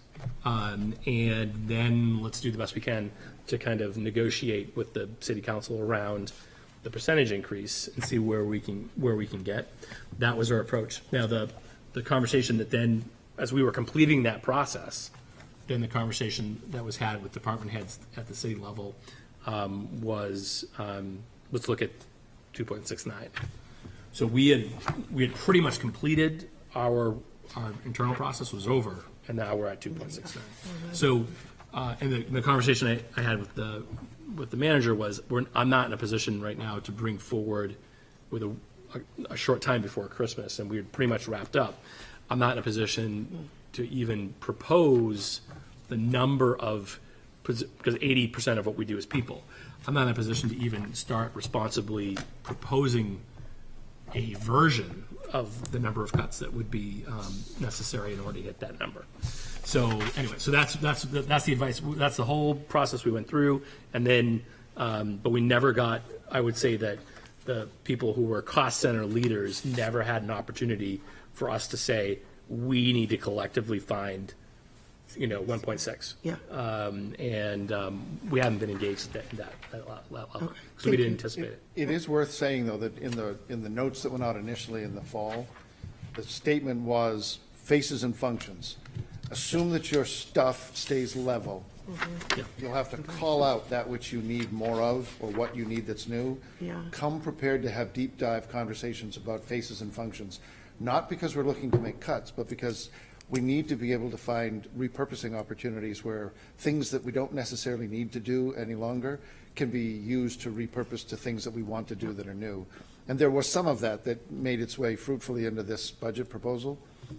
But I think there will need to be more of that conversation, digging a little deeper with recognition if we're expected to get to 2.69, that some of those things are not to be repurposed, they're just to be lost. So. And I think what the challenge comes is you can slowly repurpose, I'm going to say on the margins, but you can incrementally repurpose as an organization, but to do large scale repurposing of existing human resource is really hard to do, and to do it in one shot, and to do it responsibly with a well thought out plan that doesn't then lead to a reduction in the level of service that we're providing to students. So that would be the challenge, and I think it's a challenging position for us, you, the board, us as your team, to be in.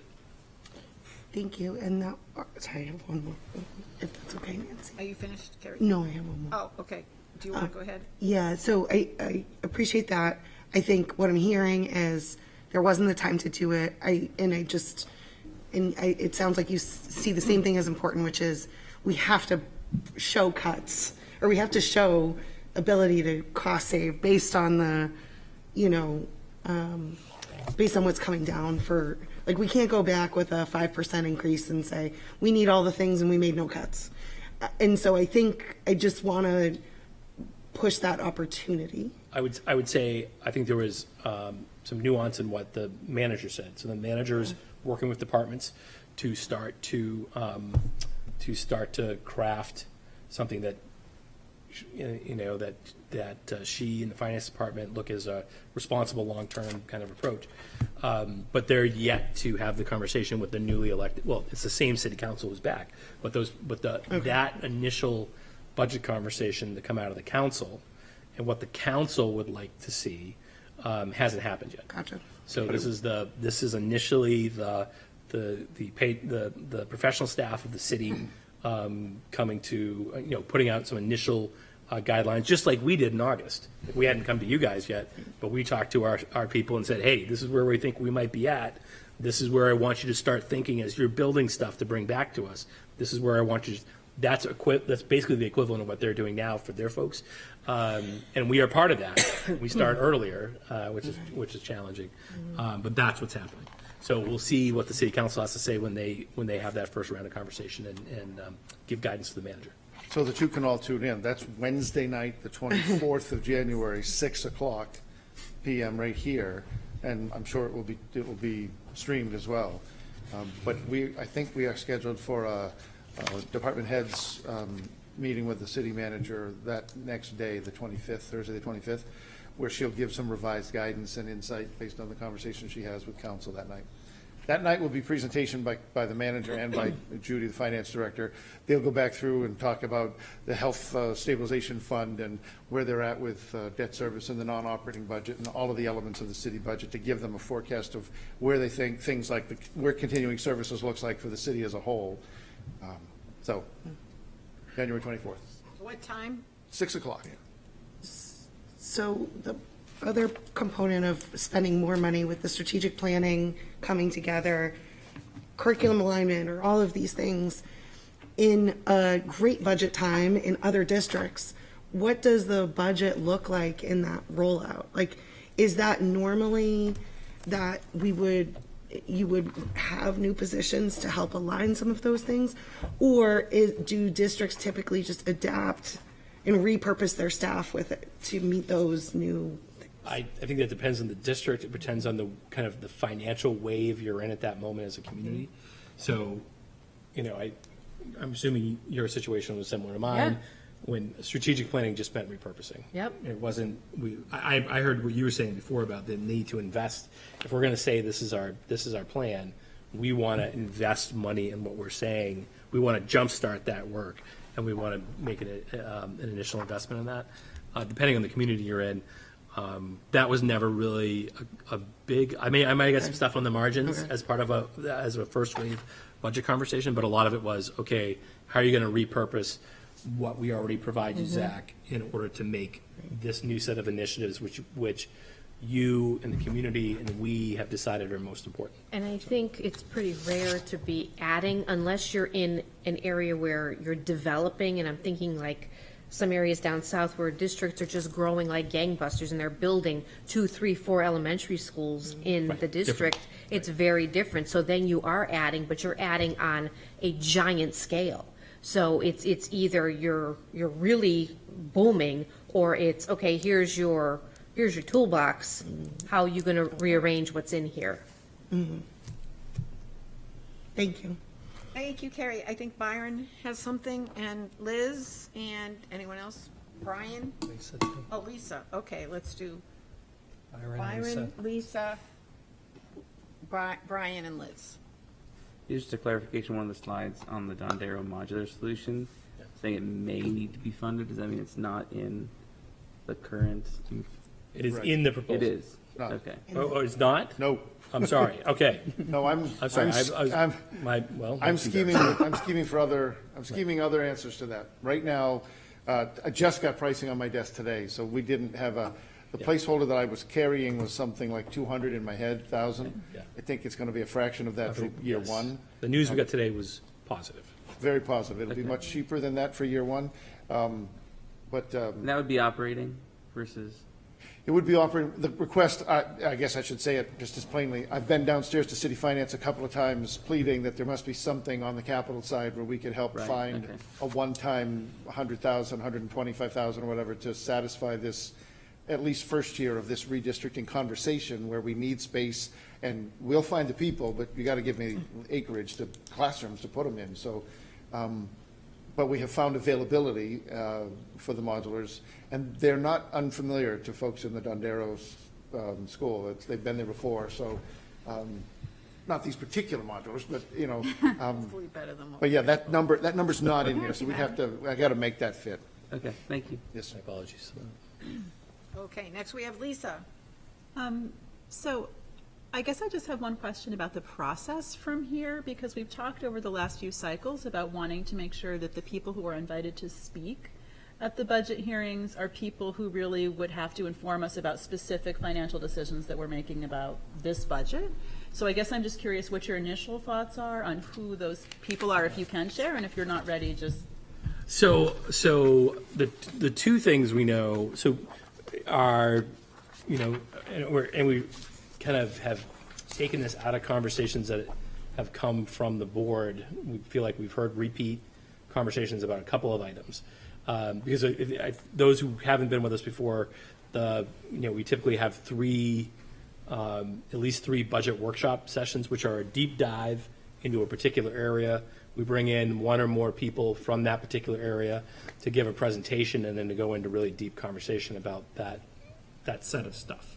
So right now our plan is, and Nathan started to preview it, so on the 16th, Rick Maddie, Director of Special Services, would come in to really, and has been working on trying to work on some materials and a presentation to really discuss in depth out of district placements. How do you get it? How do you get into an out of district placement? What's the process? What is that? While being thoughtful about not giving FERPA protected information about individual students, but what does that look like? How much does it cost? What are the state reimbursements? Like really getting into that. So that was our plan for the 16th, to at least have a portion of the meeting cover that. And then the 30th, probably some combination of Nathan and I, and maybe some others, depending on where this goes, because we still have some work to do, in all honesty, around equity between schools and the amount of money, giving you several different ways to think about. I know we've had this conversation, and I know it predates me, about equity in terms of between elementaries, but this is really across the board. How much we spend per kid in each of the different schools, how many interventionists are there per student in each of the different schools, how do you think about those things? And we'll try to come up with a couple of different ways to think about, here's ways in which you could think about equity of resources going to schools. And then the third one right now we had is open, because we knew there would be stuff that that would arise out of the new board, but we're happy to work on other stuff and have other people come and make sure you get the information you need in order to make good decisions. No, that sounds really good. I have two just quick thoughts on that, just as we're thinking about what other pieces. One is I would love to hear from Rick Maddie about more than just out of district, because I think there's been a lot of questions about what we're doing in the buildings as we're unable to fill the para positions, and I know that people are doing a lot of creative things, but I think it would be helpful to know how we're managing with the resources that we do have to try to serve the kids that aren't being placed elsewhere. Yep.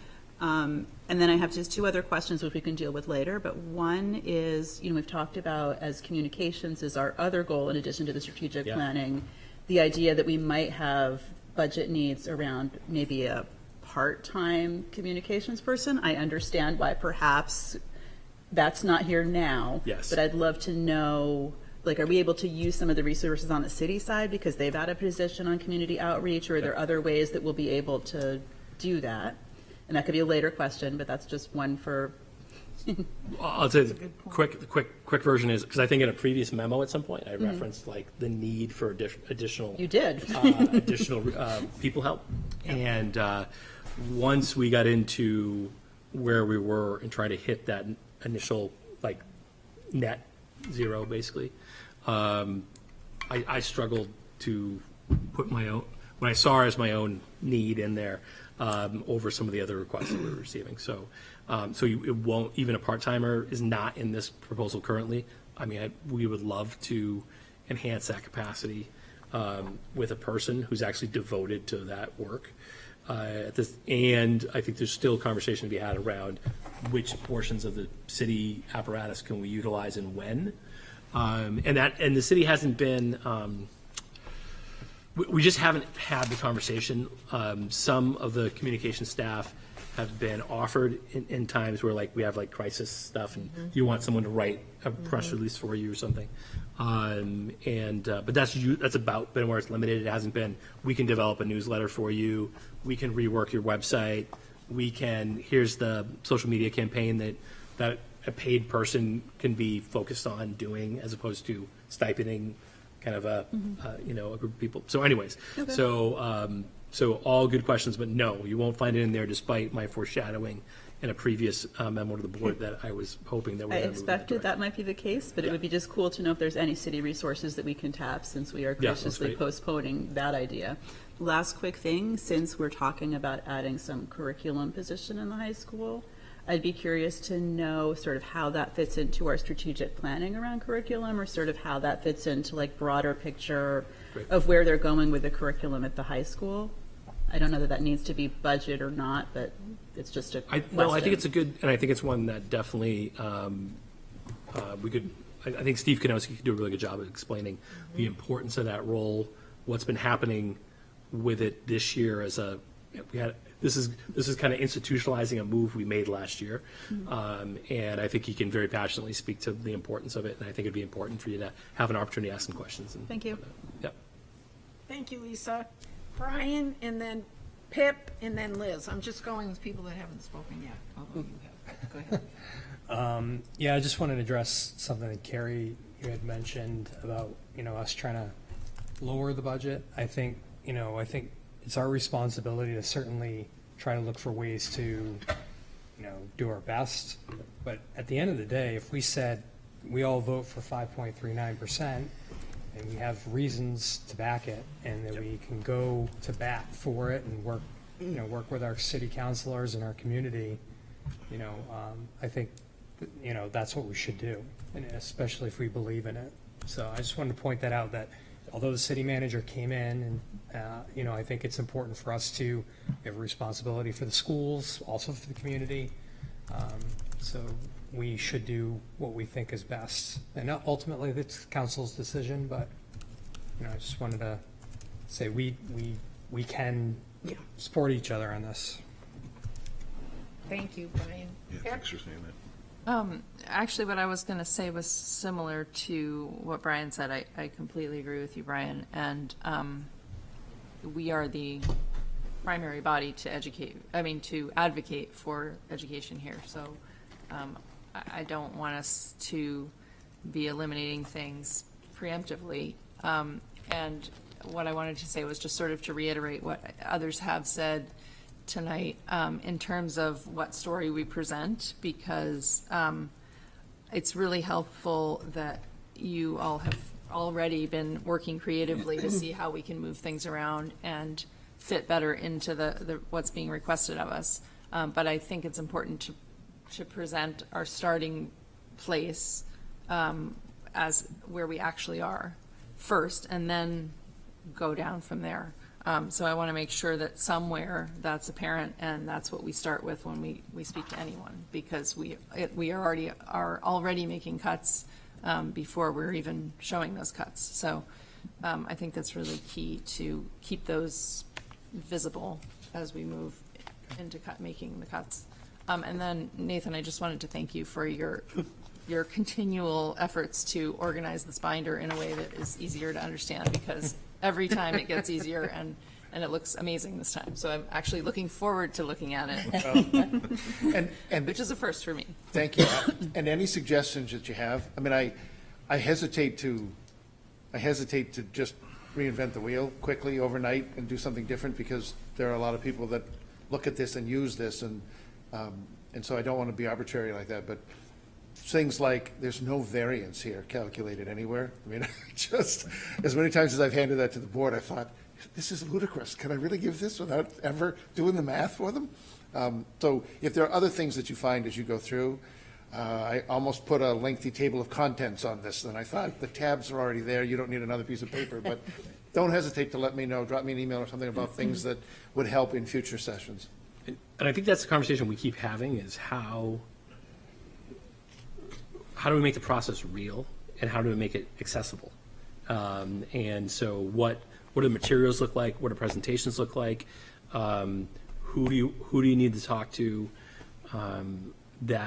so we're very much open to, because sometimes some of this is, it's good backup material, but some of it's minutia not minutia, my humble apology, but it's minutia. And so there, sometimes, and so really, there's a conversation, that's a really important conversation to be had, that's really here.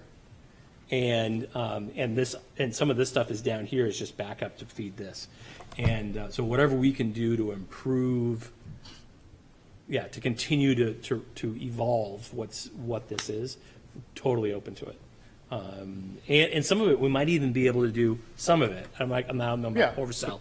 Some of it we might be able to do during this session, during this cycle. The yeah. stuff that you're already conceptualizing. It would be great if I had blank. We might.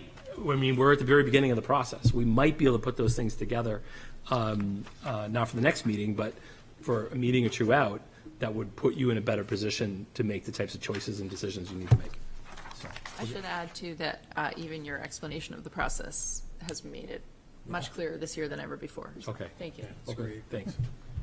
Okay, Liz. Just a few things. I guess it's just a recommendation for a suggestion. I guess I wondered, within our budget binder, if, we had, in the past, we'd had these sheets for ESSER funds and where ESSER funds were going and whatnot. So I don't know, as far as presenting everything to the public, and like a few other members said, showing the actual, like what we need, where we're at before cuts, but also showing those ESSER funds. I mean, is there a way to sort of build a couple page, like a section into this that would show this is where our ESSER funds went and this, now they're gone, and just to say, like, because I think that's going to come up, ESSER has been a sticking point, and I do think that we need to, have the folks give us some grace that we're using these ESSER funds for things that maybe could have been in the budget or in the CIP. So that would be a recommendation. As far as the out-of-district special ed, I just wanted to give a heads up before that meeting and ask that maybe there's some talk about how we're contracting, because my understanding is that the state has moved into an almost like a bargaining type. I think they're in a better position, obviously, than a smaller school district, but they've as far as Medicaid payment and whatnot for out-of-district or residential treatment facilities and whatnot, the state has changed how they contract for those things and negotiate and whatnot. And so I guess I wondered if there's any capacity for schools to do similar, or what that might look like, if the school could even band together with other schools and try to put pressure so that we're in a better position contracting for these locations and we're not just paying the sticker price. And then last, I guess, there's been talk, I think here and there, we'll sometimes get an email about restructuring of elementary schools. And I think that's a really complicated conversation, obviously. I don't know if it's being fully had in the redistricting committee, but, the idea would be that, and other towns have effectively moved to this, in Somersworth and Hampton over the past several years, moved to a model of, one school's, K1, one school's 2, 3, and by doing that, they're able to combine their, better use their resources, or maybe cut resources in that ways, because they're not having to have a resource at every single school. Obviously a complicated conversation because people move to certain communities for certain schools. There's been a lot of efforts into the playgrounds, and there's been a lot of, there's a lot of obviously some issues with busing and whatnot. What does that actually look like? But I wonder, if there's this resource equity space, like where would that conversation take place? Like, should it be taking place in the redistricting committee? I just wonder if there could be some sort of cost analysis or broader discussion. Maybe this year's not the year, but is that part of the discussion at all, and where would that fit in if it could be put into the discussion? Without having any conversation with anybody, so my take would be that it makes sense that the beginnings of that conversation would happen in the redistricting kind of dialogue, because that group is initially looking at, is there a need to redistrict, right, and doing a deep dive just on is that even a need for the intermediate term, and then that type of, I would say that's not something that would happen in the fall. The type of realignment, let's say we decided that we did need to do some type of realignment as a result of population patterns. That's a major lift. I'm not saying that should not be considered. It's a huge lift, though. And that would not be something I think we would be able to responsibly pull off for the fall of the upcoming year. But I think the start of that conversation should be in the redistricting committee. Yeah, I just wondered how these other school districts have managed to do it so effectively and, fairly recently. So I think it's a conversation that I think we should probably have if we're talking about cutting positions and, needing to cut back and what the future of our budgets look like. Especially we're saying there's dwindling numbers, but that doesn't mean we're still operating 3 schools. And so I think it's a conversation we need to take seriously and look at what other schools have done. But I guess I just want to throw that out there because I think we need to find a place for it too. All right, thank you. Okay, thank you, Liz. Okay, I think we can sum up this conversation. I guess I would just like to say that 1.6 million, let's assume that the average teacher, counting salary and benefit, is approximately 100,000. I'm just throwing that out. I don't know if that's totally accurate. It's a lot. But that means we have to cut almost 11 teachers. I mean, obviously, we wouldn't cut teachers across the board, but 1.6 million is a lot. So just think of it that way, that's 11 teachers. And again, we're not going to cut 11 teachers, but that's one way of looking at it. And that's pretty disgusting. Anyway, with that, we'll end the conversation.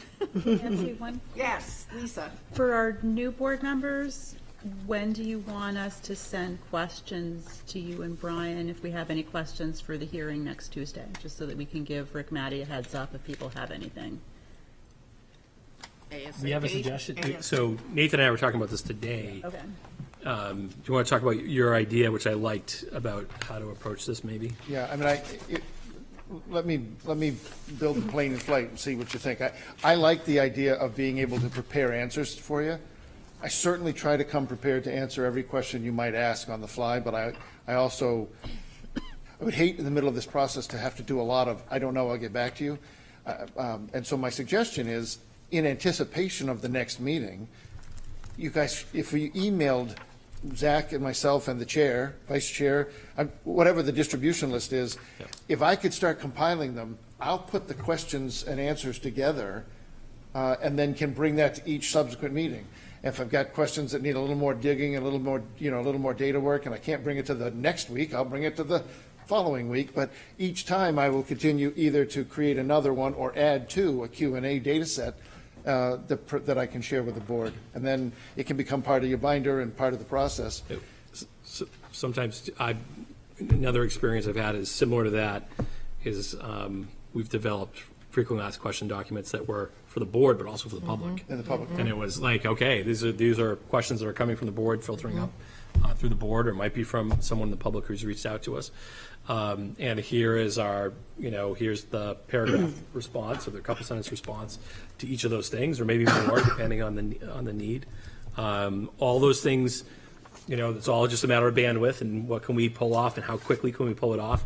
But I think we have a desire to do that type of dive and be responsive in that type of way. And it's just a matter of how quickly we can keep up with what's coming in. So. And I would invite you, I mentioned including the superintendent, one, because he's the superintendent, but two, because to the extent that it has anything to do with resource allocation of having Rick do something different or having somebody else come to a meeting, right, I would want him to be in the loop on that. But to the extent that it's answer the question about this thing on this page, or can you get me more information about X, Y, Z, then if I'm on it, I can get to work on that first opportunity. Okay. Okay? Thank you. Okay, we also, in the past, we always had budget meetings every Tuesday and Thursday in the month of January and February. So keep in mind, we can add a meeting if we feel we need to. We're asking people to do a lot, but keep that in the back of your mind. Welcome aboard, new board members. Into the fire, let's go. Okay, let's move on. Thank you, everyone. That was a wonderful discussion. Okay, we're on to the superintendent's report. All right, the superintendent's going to catch up with his not budget stuff real quick. In the report, basically, you have a memo to quickly update you on our work around lead stuff, the most important highlights of that are that the facilities team came in on the Saturday before the holidays and collected new samples for all of our water outlets. To be clear, we have just what we're supposed to do based on the initial reads, shutting down the access to if it's bubblers or drinking, putting up in some cases it's just a sign in a space that we can monitor that says hand washing only. We've taken all the steps that we're supposed to take. We're gonna remediate based on all the testing we had the first time, even though we are somewhat skeptical that the testing is not accurate because of we didn't do the right methodology. We think that led to higher levels than actually exist, but we were going to remediate at all the outlets that showed a level beyond BRL, beyond the instrument. So we're in the process of doing that. Kenny, so we're waiting for those samples to come back, and then but we're already in process on the remediation. I included for you a couple links about some of the products that we're using to do some of that work, and we'll continue to update you as we go. I look forward to coming back to you one way or the other on what the second round of samples looks like, and was what we got truly a reflection of what was there or not. Either way, I just want you to know and want the public to know, and then we'll continue to pound along around making sure everything gets remediated. Cost-wise, the area that will be, we'll get into some more expansive costs are going to be, the bubblers tend to be the expensive things. The water, those are a combo water filling station / water fountain. Water fountain. Bubbler was not a terminology that everybody knew. So that is, that could get us up into the tens of thousands of dollars around those replacements. But we're still in the midst of things. So each time, I anticipate every time we have a regular meeting, I'll be coming back to you with an update until we've finished that work. And then as we start to finish that work, then we'll be back out to the public about, okay, here's the testing, here's the remediation, here's where we're at. So that's the latest on lead. Okay. And then. Oh, you had a question down here. Oh, okay. Question? Yeah, on the remediation relative to the methodology. Yeah. Assuming that the methodology is different, so that the water isn't dormant, is there going to be remediation that is sort of for individuals who might come across a dormant thing and then get? So, maybe I guess I don't totally understand the question. So we're in a. I think the question is, do the remediation include dealing with the fact that someone could encounter a water fountain such that it would, in a state that would have more lead than is acceptable? So I think what's so the standard set by the state and set by the EPA assumes, in terms of what it is trying to prevent people from absorbing, the scientific community, not me, has developed this 5 parts per billion or 4 parts per billion measure, but that measure is dependent upon the idea that it's between 8 hours and 16 hours. Yeah. Like that's their. So I don't, between the State Department of Environmental Services and EPA, I'm not I don't know. I'm relying upon their measure and their methodology in terms of what's safe or not safe, and I'm not sure. I hear your question though, which is what if stuff sat around all summer and then people have exposure to it? And I think I'll have Kenny come at some point, or we'll check on this, double check on it. But my understanding is we do actually do a flush post summer. I don't know if, go ahead, do you know the answer to that? No, but I'm waiting. Oh, we're not supposed to be using Mr. Lindsay? communication. The Oz, I've heard of this person, yes. Although he's been up doing a lot of plowing over the weekend or Yeah, Sunday, so he might have gone to bed. I don't know that they do anything after like week-long vacations, February, April, summer. but I think summer. Right.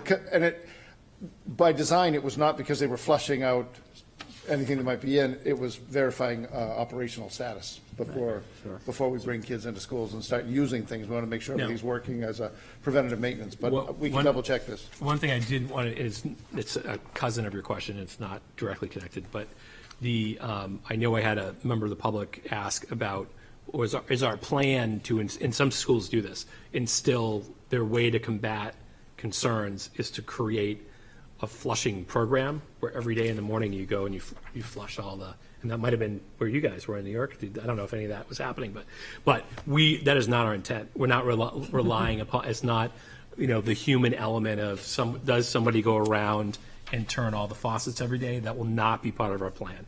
It'll be, what are we doing mechanically in order to make sure that it is not human dependent on a daily basis to make sure that the water's safe. So. Is it fair, I'm sorry, I'm interrupting now. Your meeting. But is it fair, I think that coming out of this, even more so than already was in place, is we want to use the bottle fill stations, we want to drink from water bottles, and those filling stations where you would fill your bottle up are all filtered, they're all, so if there's a question, The only thing I want to say, and I want to change something which I said to the board at one point, which I think we had one, and I was wrong the night Margot was here and said, are all the bubblers, did any of the fountain / bottle filling stations come off as having a reading? And I said no, because my understanding was the way I termed it that night was old school bubblers, old school water fountains that were not part of the filling station. And I think we had one that had some level of something in that initial sample take. So I want to make sure I was clear on the record that I was mistaken. I can't remember the exact reading, but we'll make sure we're remediating that spot as well. But the rest of them, you're right, culturally, we have been moving for years to water bottle filling stations, but somewhat around filtration, but a lot of it's just around hydration and wanting kids to have bottles. It is also an environmental component where we want kids to have reusable bottles, and we want to encourage. There's a bunch of those things that come together in terms of that, going in that direction. It just also so happens that those units tend to have better filtration at the unit itself than our normal systems. Yep. So. No, I have a question. Tish.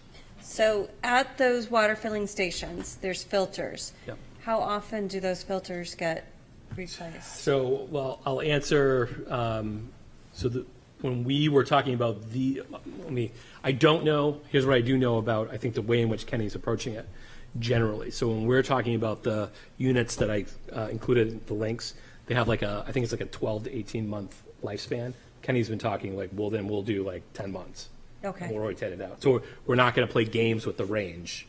We'll go on the short end, and then that's when we're switching out the filters. Okay, and the filter covers the water filling portion and the quote bubbler portion of that. I'm not going to say definitively. That's my understanding. Okay. But let me double check before I say something. Okay. Liz. This is just like a brief tidbit. And I don't know if my son was in 3rd grade or 4th grade, so either last year or the year before, the end of the year, all the kids in the class say what they wanted to change about the school. And I really wish that the board could see these because they're great. Yeah. But the teacher said that she'd have to get approval from you and da-da-da-da-da. Yeah. So maybe in the future it'd be cool to kind of have those available. Wait, and they had water bubbler, that was the thing? My son's he just wanted a little sip because the manual use ones, not the bottle fills, were shut off for COVID. So I don't know, as far as, I just want to throw that in there, that I think there was a period of time where kids weren't allowed, there was no water flowing or whatnot. So, but I mean, he enjoys having a little sip every once in a while and not having to fill the bottle. So I appreciate on his part. We don't have an anti-sip plan at the moment. So, Anybody else? Lisa? Yeah, I'm just curious, since we are talking about the budget and what we're going to need to do to be as efficient as possible, if we are looking at funding from DES to cover the cost of this, and I don't know if that's a school department thing or a city side thing, but there are funds available from the state for exactly this problem. Yep, and Justin Richardson, who's here earlier tonight, has been at SWAG meetings and stuff with us, has definitely pointed that out, and when those funds become available, before Christmas, the state was still working through the requirements of what that would look like. We will always apply for things that we think will offset cost. At the same time, we won't cost, and the city manager and I have talked about this too, cost will not be an obstacle to us correcting the problem. So it's gravy if we want to always be good fiscal stewards, but if we can claw back any money through those funds, we'll absolutely pursue those funds. But it won't stop us from making the adjustments. Okay, thank you, Zach. Thank you, everyone. Do you want to continue with your report? Let's see. I think the only two other things, email summaries, were things we spoke to at our last meeting, because some of those had come in just before then. I will tell you that in the your proposal is status quo in relation to foreign language. Nothing changes. It would the proposal as it exists still keeps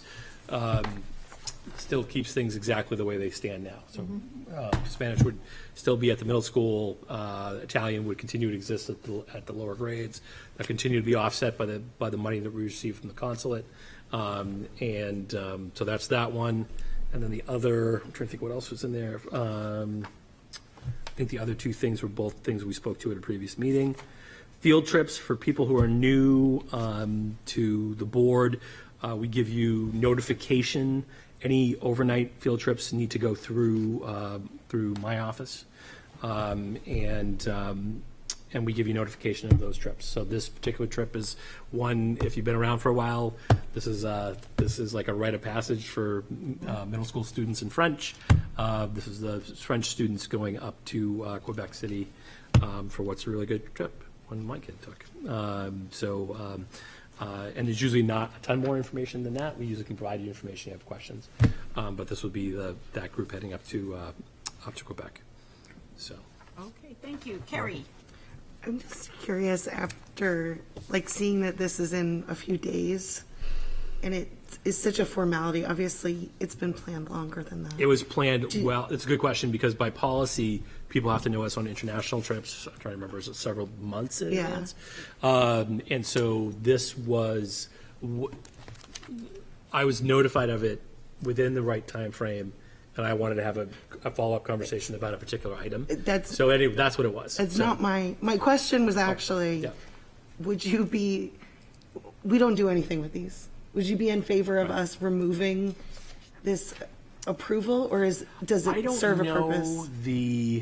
This is one of those, you move into somebody else's old house and you're not sure why it's there. Okay. And you just kind of keep doing it. Okay. So there's nothing, as far as I can tell, I don't think there's nothing by policy that requires board approval. Oh, interesting. And the way in which this is described to me is that this is a courtesy notification of the board around these types of trips.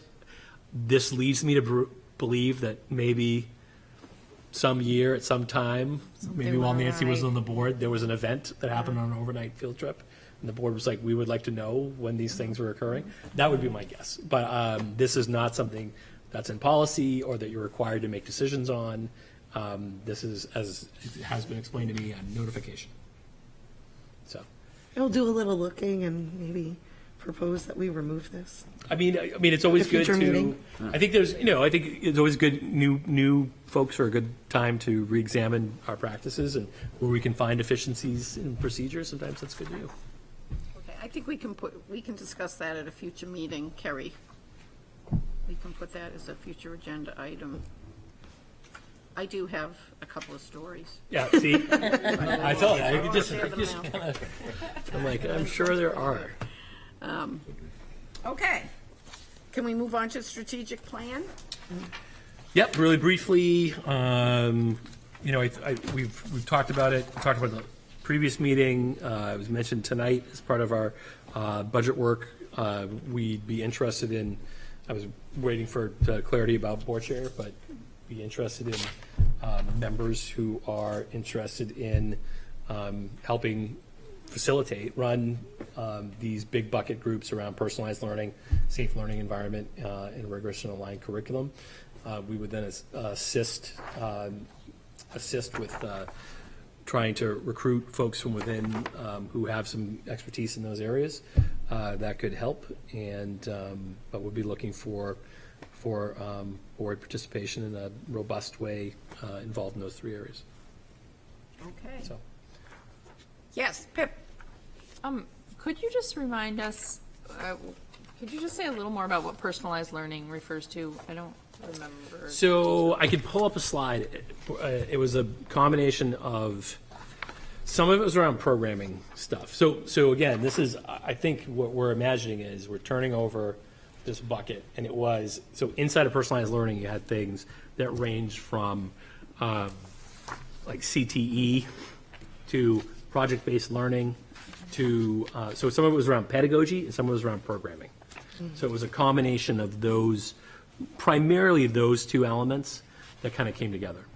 And I think what will happen out of that group, and I'll bring, what I'm envisioning is we've got a model that we think is a pretty good model from a district in Southern Maine that I think does a good job of laying out a structure of what a final product could look like. And I think that'll help with, well, then what would come out of bucket one? How many things are the right number of things? And that type of thing. So. Liz? I mean, I guess when I think of personalized learning, I think about like specific to the child, and so I guess this would also, I guess, and I'm wondering, is this also going to include special ed? And, you know, is a big part of the conversation going to be special education within this personalized learning bucket? Not that I think, you know, special education concepts can apply to all children across the board. We're thinking special education, but no, I think you're on. I think you're on the right track. I think that if we were talking about, you know, how are we reaching students where they are, right? I think that's kind of the overarching part of this, and particularly and then, you know, I think that challenge, that question is, you have to be particularly thoughtful about in relation to students with educational disabilities. You know, and how are we structuring things? How are we structured now? What should we be structured? So I think one of the offshoots of that group could be several initiatives that are connected to restructuring or rethinking the way in which we approach special education. Could be, but I think that, but it doesn't have to be. So I think it's, you know, putting together some folks to have those types of conversations, and it might lead in that direction. So just to clarify, there's these three different buckets. You're looking for 2 board members for each bucket, and then like what time of day are we thinking that this is going to operate? And I guess I'm just wondering, moving forward, as we're picking committees and whatnot, would that be the best way to approach this? You know, say to Nancy, this is what you know, I'd like to do to help out with the strategic plan. I'd like to be a part of this bucket. But I guess I'm also curious, like, you knowing more, or Carrie knowing more about the strategic planning process, like, maybe I'm a better fit for one bucket than the other bucket. And so I'd be curious, you know, I don't know. I think, you know, I think there's value, you know, if you have some type of lived experience or expertise in a certain area, there's value, but really primarily it's around having a passion for a conversation about education, right? And what we're doing and how we're trying to make the district a better place.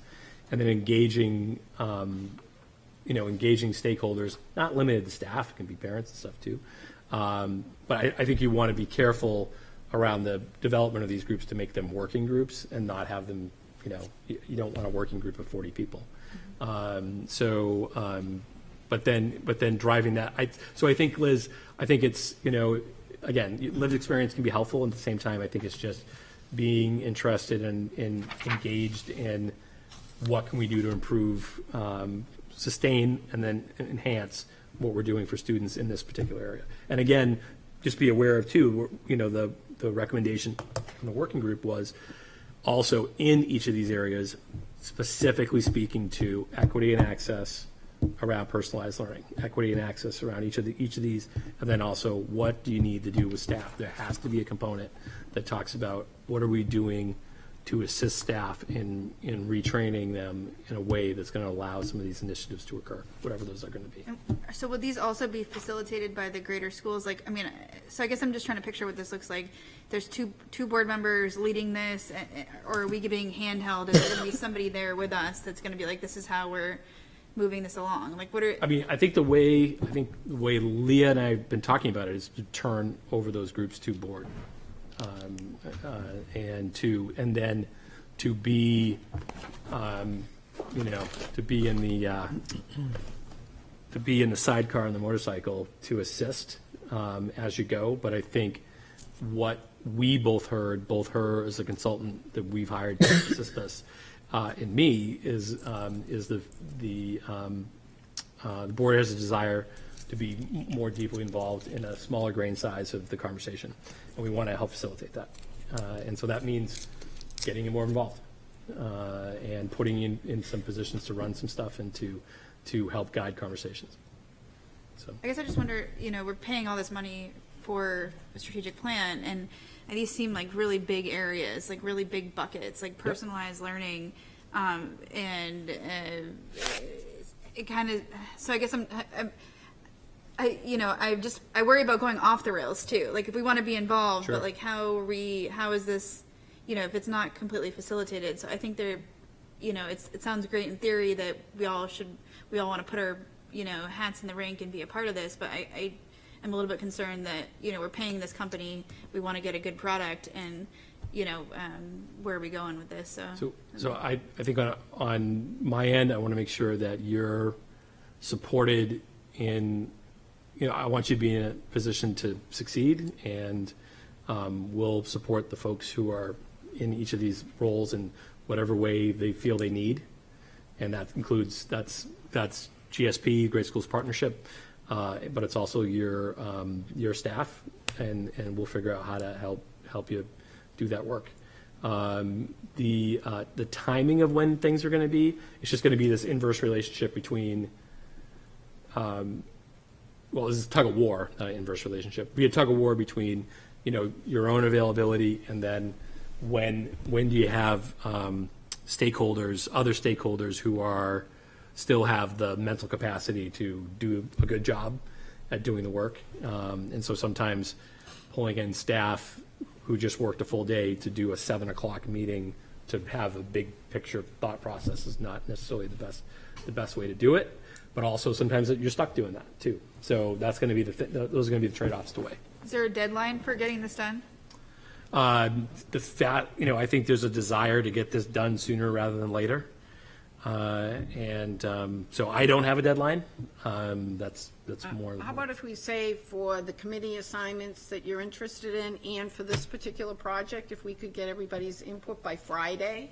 If you can let Brian and me know what your preferences are by Friday, and then we can meet, and Zach, we can put this all together. How does that sound to everybody? Today's Tuesday, so you have till Friday. Carrie? I just wanted to offer, from being in the steering committee group on this, and having concerns about that, I hope that in the next 6 months, a year, 2 years, that we've really worked to a trusting relationship between the board and district employees. And I have cautioned before, but I do not think board leadership of these groups is a good strategy. I think it should be staff-led, with board representation and members. So I just want to put that out there.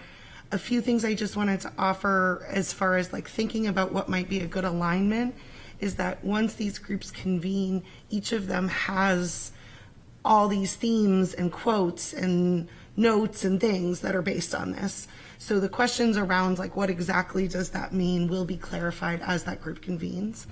Personalized learning was really about project, being able to take risks, make choices in education, decide how you're going to do things. The safe learning environment had a lot more features of social and emotional learning, and how to, effectively express yourself, feel belonging, feel space, but then also the physical safety pieces as well. But it had a very high-leaning SEL spot to it. I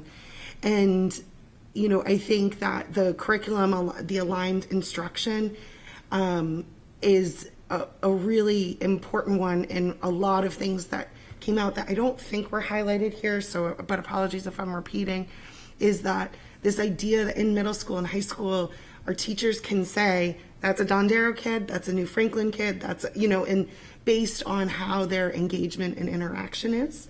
And so making sure that we have that alignment, and not that, I mean, some quirky differences are great, but making sure that there are differences that aren't affecting that.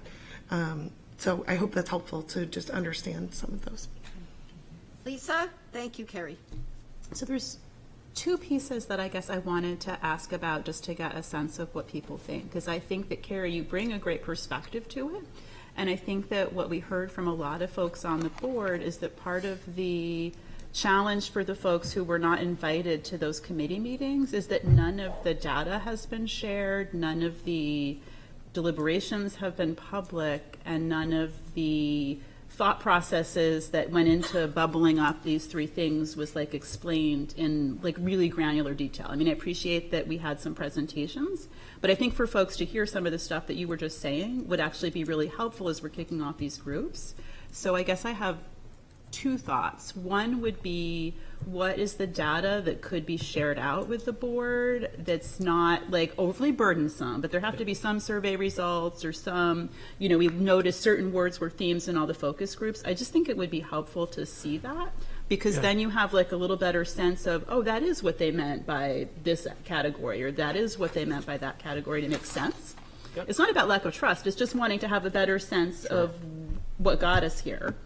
The what would be similar in terms of what the working group saw would be very similar to, we shared with you what I call pre-chewed data when it came to Portrait of a Graduate, and it was a slideshow, and it was, and so GSP had used their data staff to create this pre-chewed data that then went to the working group, and the working group just worked off the pre-chewed data.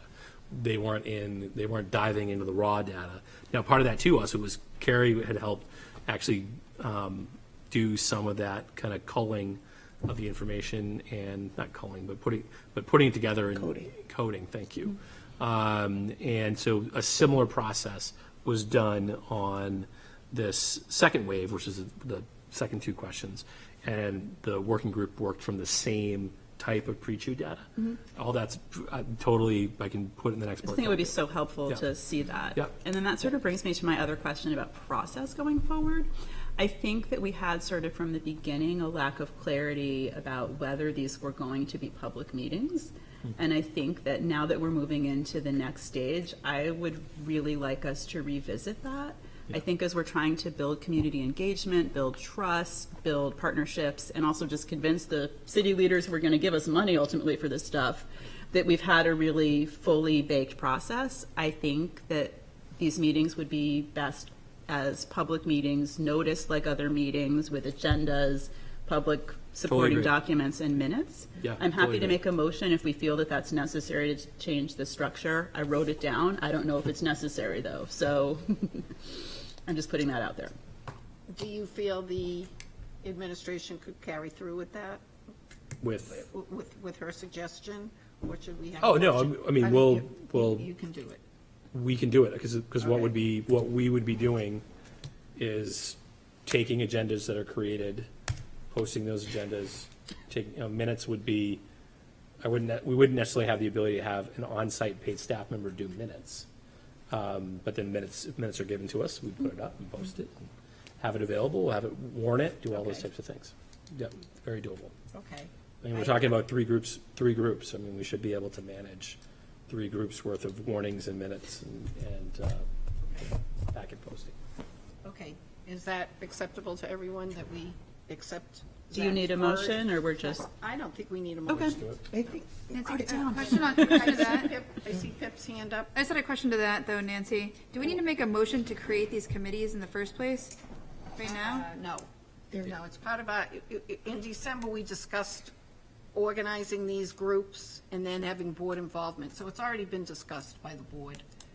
I don't think you were here. I'm saying to create new committees, I think we need to have a motion. Well, we discussed it in December, and we all agreed that we were going to do this. So No, I know, but just a point of order, I think to have committees of the board to create, like, these would be not standing committees, but what's the other term?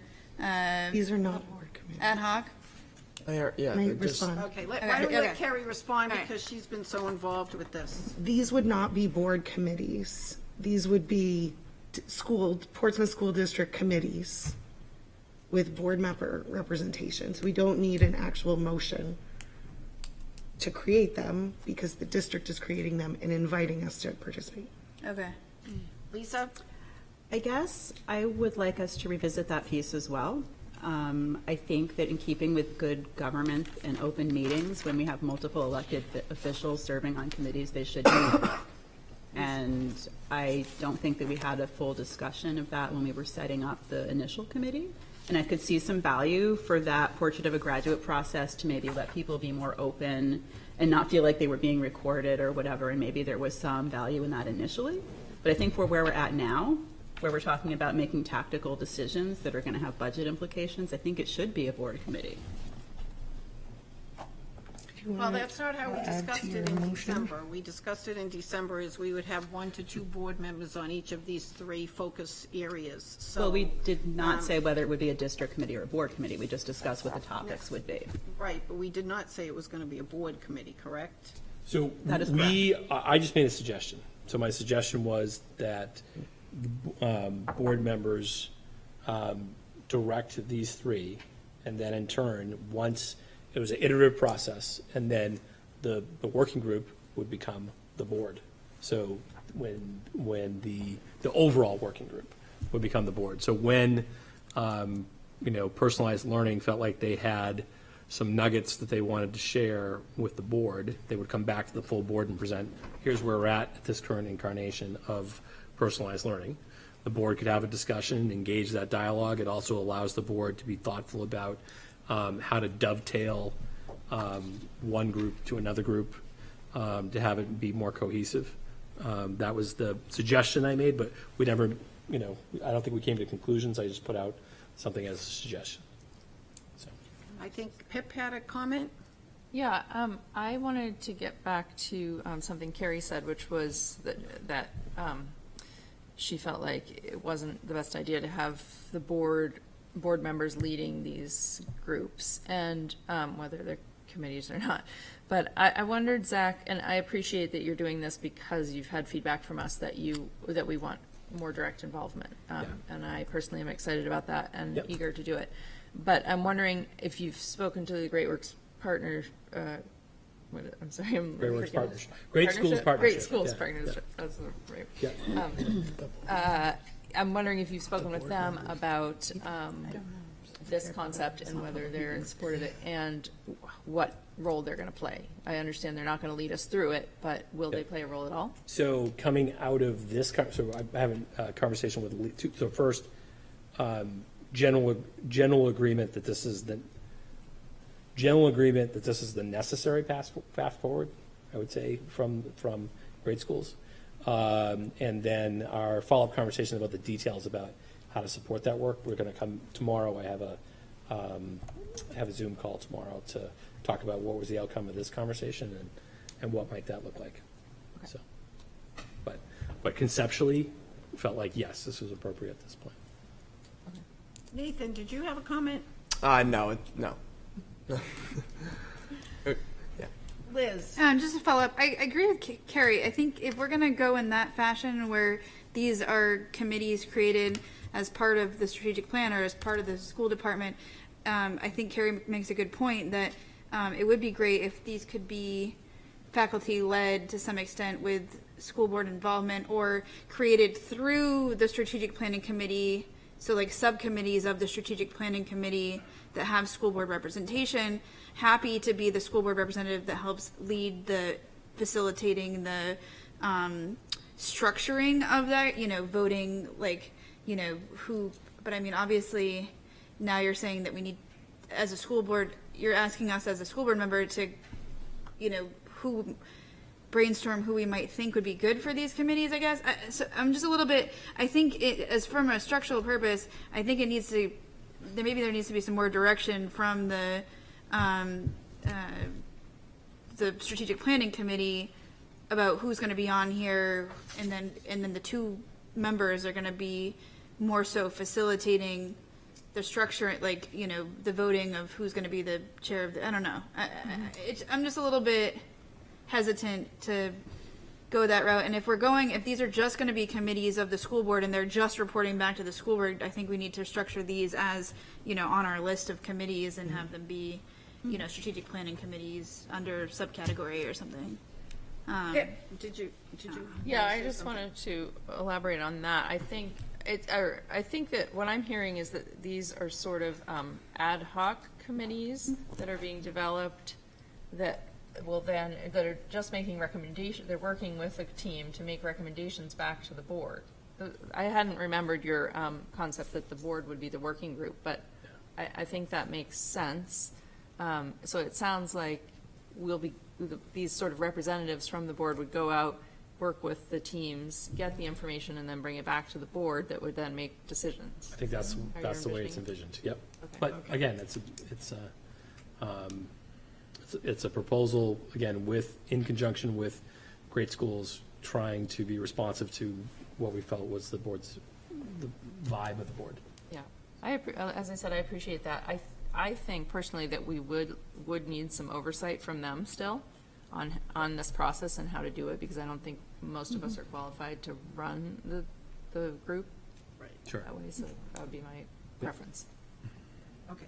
Lisa, do you want to sum this up for us? Oh, and Byron. Well, go ahead, you haven't spoken yet. I just wanted to, it sounds like these are committees. I can't imagine them being anything else. It's just, they're groups of individuals from this board reporting back to the board about, reciprocal communication, which is like the definition of the committee as put forth in the policy document that we have in front of us. So I can't imagine them being anything else. Yeah. Lisa and Nathan.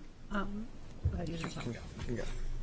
So I am sort of agnostic on how they're chaired. I think it would absolutely make sense to have staff, if they have the willingness and the time to chair it and the expertise. It's not ever a position I want to be in, to tell a teacher how to teach or, set priorities at that level. I just think that I would like these to be board committees. So with that in mind, I'm going to make a motion, which I've written down.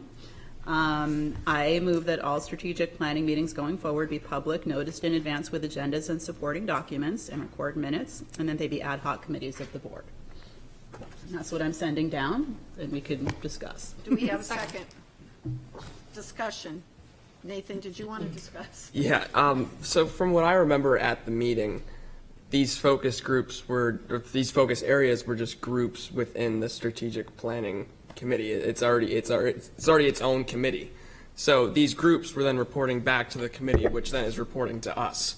So because then if these groups were then made committees, they would be subcommittees within the committee that's already reporting to us. So that just doesn't make any sense in my head, making them committees. I feel like they can just be groups because the actual strategic planning committee is already reporting back. So I think what we're talking about now is the strategic planning working group would dissolve. Okay. That would go away, and then the board would become the strategic planning working group effectively within that kind of process. Okay. And then you'd have subgroups run by board members diving into particular areas. All right. So I hear you. Yeah, I just needed to clear things up. The working group would go away. Brian. Just a side note on all of this. I think, since we have new board members, these 3 areas, whatever collateral we have to explain all these areas, because I know Carrie was trying to do that, but if we have, I know you have slides and whatnot, if those could be shared so people can kind of think about what they want to be on. Yep. Anyone else? I will not support the motion. I agree with what Nathan said. When we discussed it in December, we discussed setting up these 3 focus areas, if I recall correctly, and the board, 1 or 2 board members would serve on each of those focus areas, but other strategic plan members who have been involved in the past would also be involved in these committees, and the GSP would also be involved. So it's not a board-run committee, it's a committee that's run by the strategic planning group that's existed since we started. So I don't think it should be a board committee. I think board should be involved, and then whatever each of these focus areas come up with makes a presentation to the board. So to me, it's not a board committee. That's just my opinion. Lisa, Liz, Pip. Well, I'll let others weigh in, and then I'll circle back. Oh, we could just vote. I mean, I don't know, do gotta- others Wait, have? you I have was a gonna motion. clarify There was a what- motion Yeah, Right, on I the guess, table. yeah, I have We have to vote. I just It'll be was a- wondering what Zach's opinion is on this again. I know you just sort of mentioned it, but just to clarify, do you see the strategic planning committee dissolving sooner than later? And therefore, this is the most procedurally effective way to go about it? Or is the strategic planning committee going to stay with our board member representation, and these would be subcommittees? Like, So what is the best way to do I'm this? trying to talk to folks who are part of the working group up to this point to encourage them to remain part of the process in some way that would be available to them. And then I'm, but they're all volunteer and they've all volunteered their time up to this point. And I think, so we'll see. We'll see to what extent those people would remain involved, but the group that was working would no longer exist in the same form. So. But it would and still exist though, right? Like, you would get new members or? Nope. The board would become, rather than having a stakeholder group, the board would become the, kind of like the steering committee of that conversation. Okay. So maybe the board needs its own, I mean, we didn't create that committee, the school created the committee. So maybe the board itself needs to create a strategic planning committee, which could have these subcommittees. And so there's just one strategic planning committee. So we're not, I don't know. Lee, Yeah. do you want to say? Maybe I this think next you forgot meeting? about me a while ago. So. Can we revisit this at the next meeting? Is this dire that we do this now? I mean, obviously we have a motion on the table, but is this something we could table until next meeting? Let Lee speak for a minute. Yeah, go ahead. Lee. So I just want to make the point that I actually really agree with Carrie's comments so that we should not be leading these groups. I'm going to make a point here, right? Personalized learning could have a lot of other aspects to it, like Learn Everywhere. In fact, I was in a conversation with the New Hampshire Department of Education last week about Learn Everywhere. And so from that perspective, I don't know everything about how I could actually personalize somebody's education. Right. That really is better suited for somebody who is an educator, not me. And so I'm really uncomfortable going, yeah, I want to go lead this personalized education group, for example. That's not my role. And so I very much agree with Carrie's position, and I think we ought to reconsider. Okay, thank you. Tish, we'll get some new people in here.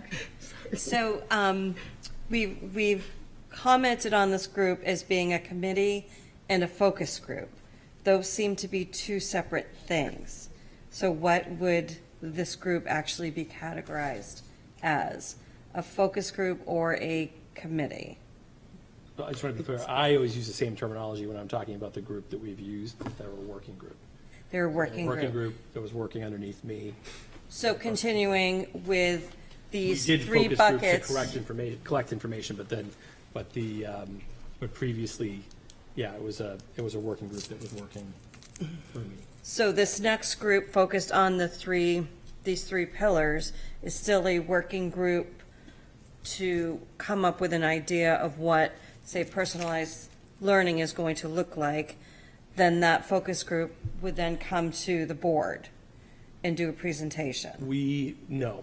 So this would be people who identified interest in the board would be facilitating these groups in some form or another with assistance of paid staff. Okay. And the consulting firm. What happens to the folks whether or not folks who have been involved in the last year or so continue to be part of the process will be, I don't know to what extent people will continue to be part of the process.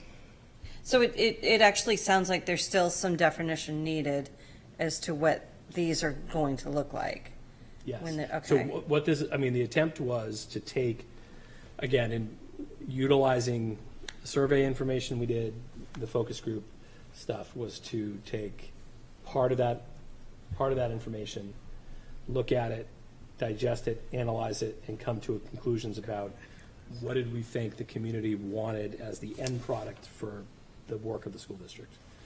And then, what were the things that either needed to be improved or reinforced that we already do that would lead to us accomplishing those things. So the first part led to the portrait of a graduate. This is what the kid looks like when they walk across the stage. And then the second part led to this, which was what are the things, not necessarily from the committee's perspective, but the working group's perspective, but the working group as interpreting the data provided to us by all the survey and focus group work that had previously been done. What do they think the community is trying to say about the things that we should be doing? And then created these buckets. Now, inside of these buckets, we have, and Nathan was talking about it, and we've got this set of stuff that it's a combination of the things that we need to preserve that people want to see a continuation of, and things that people want us to do more of that we're not doing now. And that's a list of items that live inside of these buckets. The groups that then took this over from here would then start that conversation with, okay, so here's this thematic area of things that people either want to protect or want to enhance. Which of these things do we think are most valuable? And as a result of that, what are some key action steps or initiatives that we'd want to see coming out of personalized learning? And that new group of people, led by either a staff member or a board member, would then in turn start to develop drafts of what those things should be, come back to the board to share, this is where we are so far in that work. This is what we're thinking. Here's how we're going about it. So that was the conversation. Okay. Carrie, Lisa. I just wanted to comment that I don't support the motion. I think that as much as good governance has posted meetings and things like that, 20,000 people in Portsmouth aren't doing that. But the message you send when you make these board committees and have board leadership to the staff of the district is a loud and clear message that the board is running the show. And I think you're going to not have people. I feel like we're in deja vu of doing this over and over again because everyone is saying we don't have enough information. We want more information. But then when information has been brought in the past, it doesn't seem to be enough. And so I would propose, instead of doing this, that we invite the members of the steering committee, whatever it's called, working group, to a work session with the board, that we can just chat through all of this, get on the same page, and together come up with a solution of, are these board committees, are these school district committees, where are they? Because I think that will be really good, juju is the very technical word for it, but very good rapport to start rebuilding with the district staff and support them in that process. Okay, Lisa.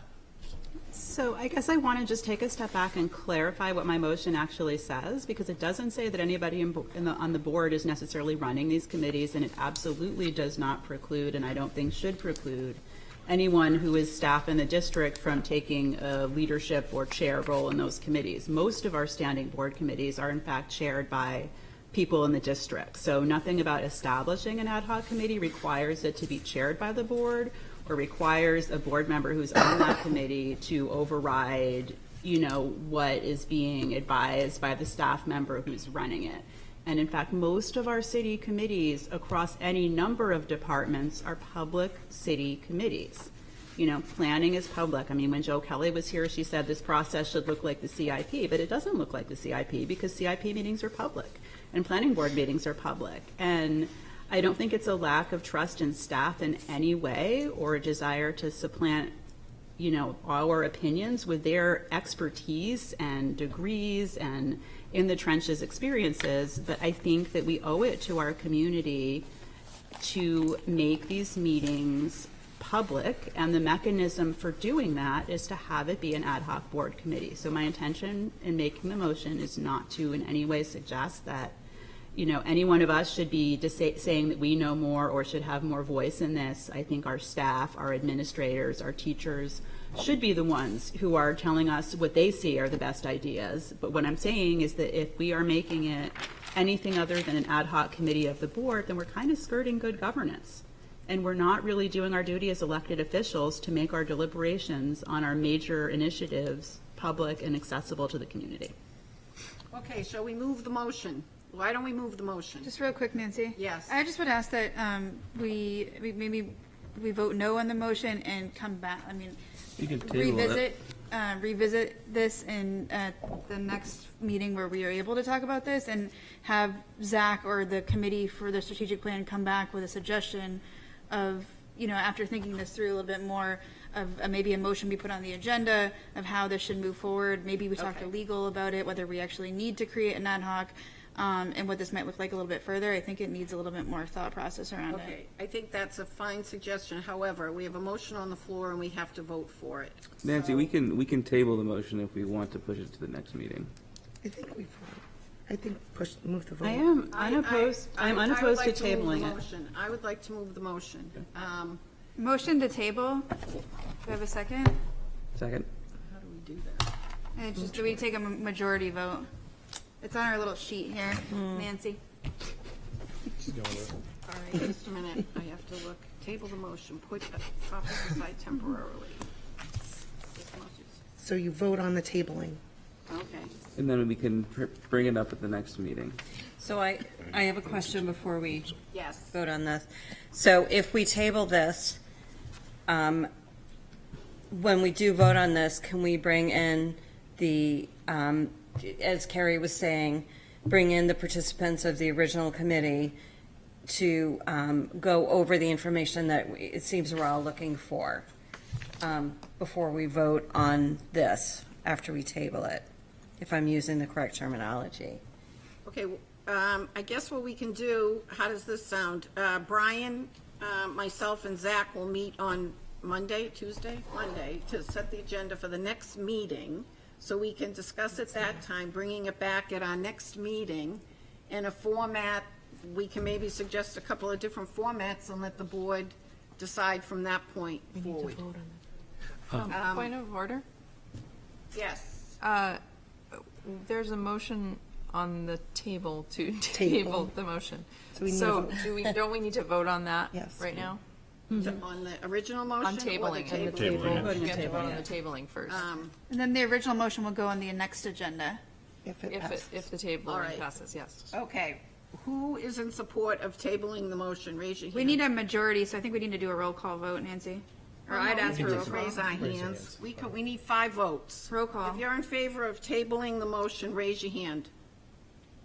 1, 2, 3, 4, 5, 6, 7. Okay, Patty? 7, If you're against it, raise your hand. 2. 7 or 2 So tables. the motion passes that we'll table the motion until the next meeting. Thank you, Byron. Quick, just a need- reminder of the We rules. need a motion We're to past go 10 beyond o'clock. 10 PM. So Do we we have need- a motion to go beyond 10 PM? To suspend the rules. Motion to suspend the rules to extend to Do we have a second? 10:30. Do we have a second? Okay, thank you, Tish. All in favor? Roll call. I think we can Liz, we're I not think gonna we can roll put call. this on the next meeting stuff. I don't think we need to go. Raise your hand if you're in favor of having the meeting go till 10, go beyond 10. To 10:30. Any against? We need 2/3. Can we do that again? Because we need 2/3. We need We do a roll 2/3, call? Nancy, everybody. We need 2/3?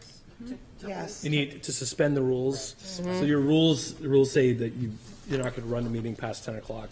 You can suspend the rules with a 2/3 vote not of a simple the meeting. group, and then you can move. Then you can continue. All right, if you're in favor of having the meeting go beyond 10 PM, raise your hand, please. A point of order, when Liz requests a roll call, I do think every member has a right to.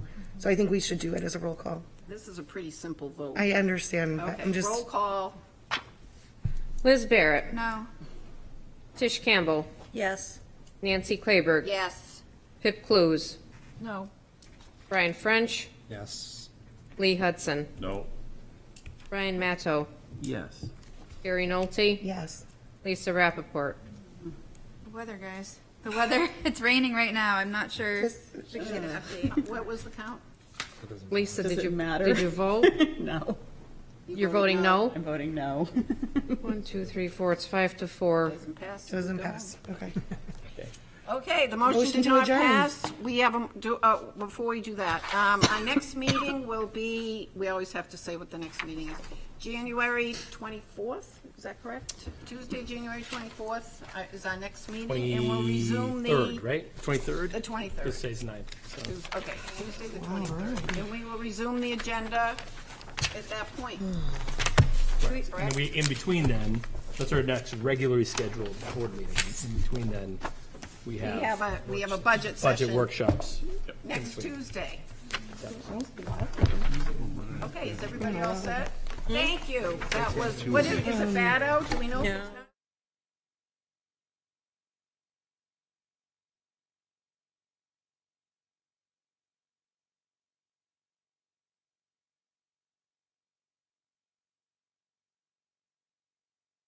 All in favor?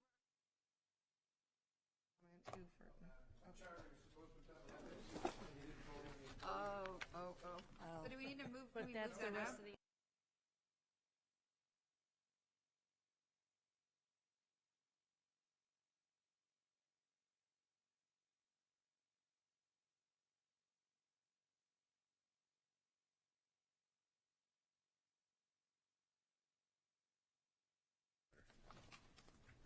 Having board members involved in developing a strategic plan. Or at least the focus areas. Yeah. Wait a minute, was it It's say just that rain, this I should idea be that okay. board needs to be... Is your opinion of me So what I said was for the sake of efficiency and development.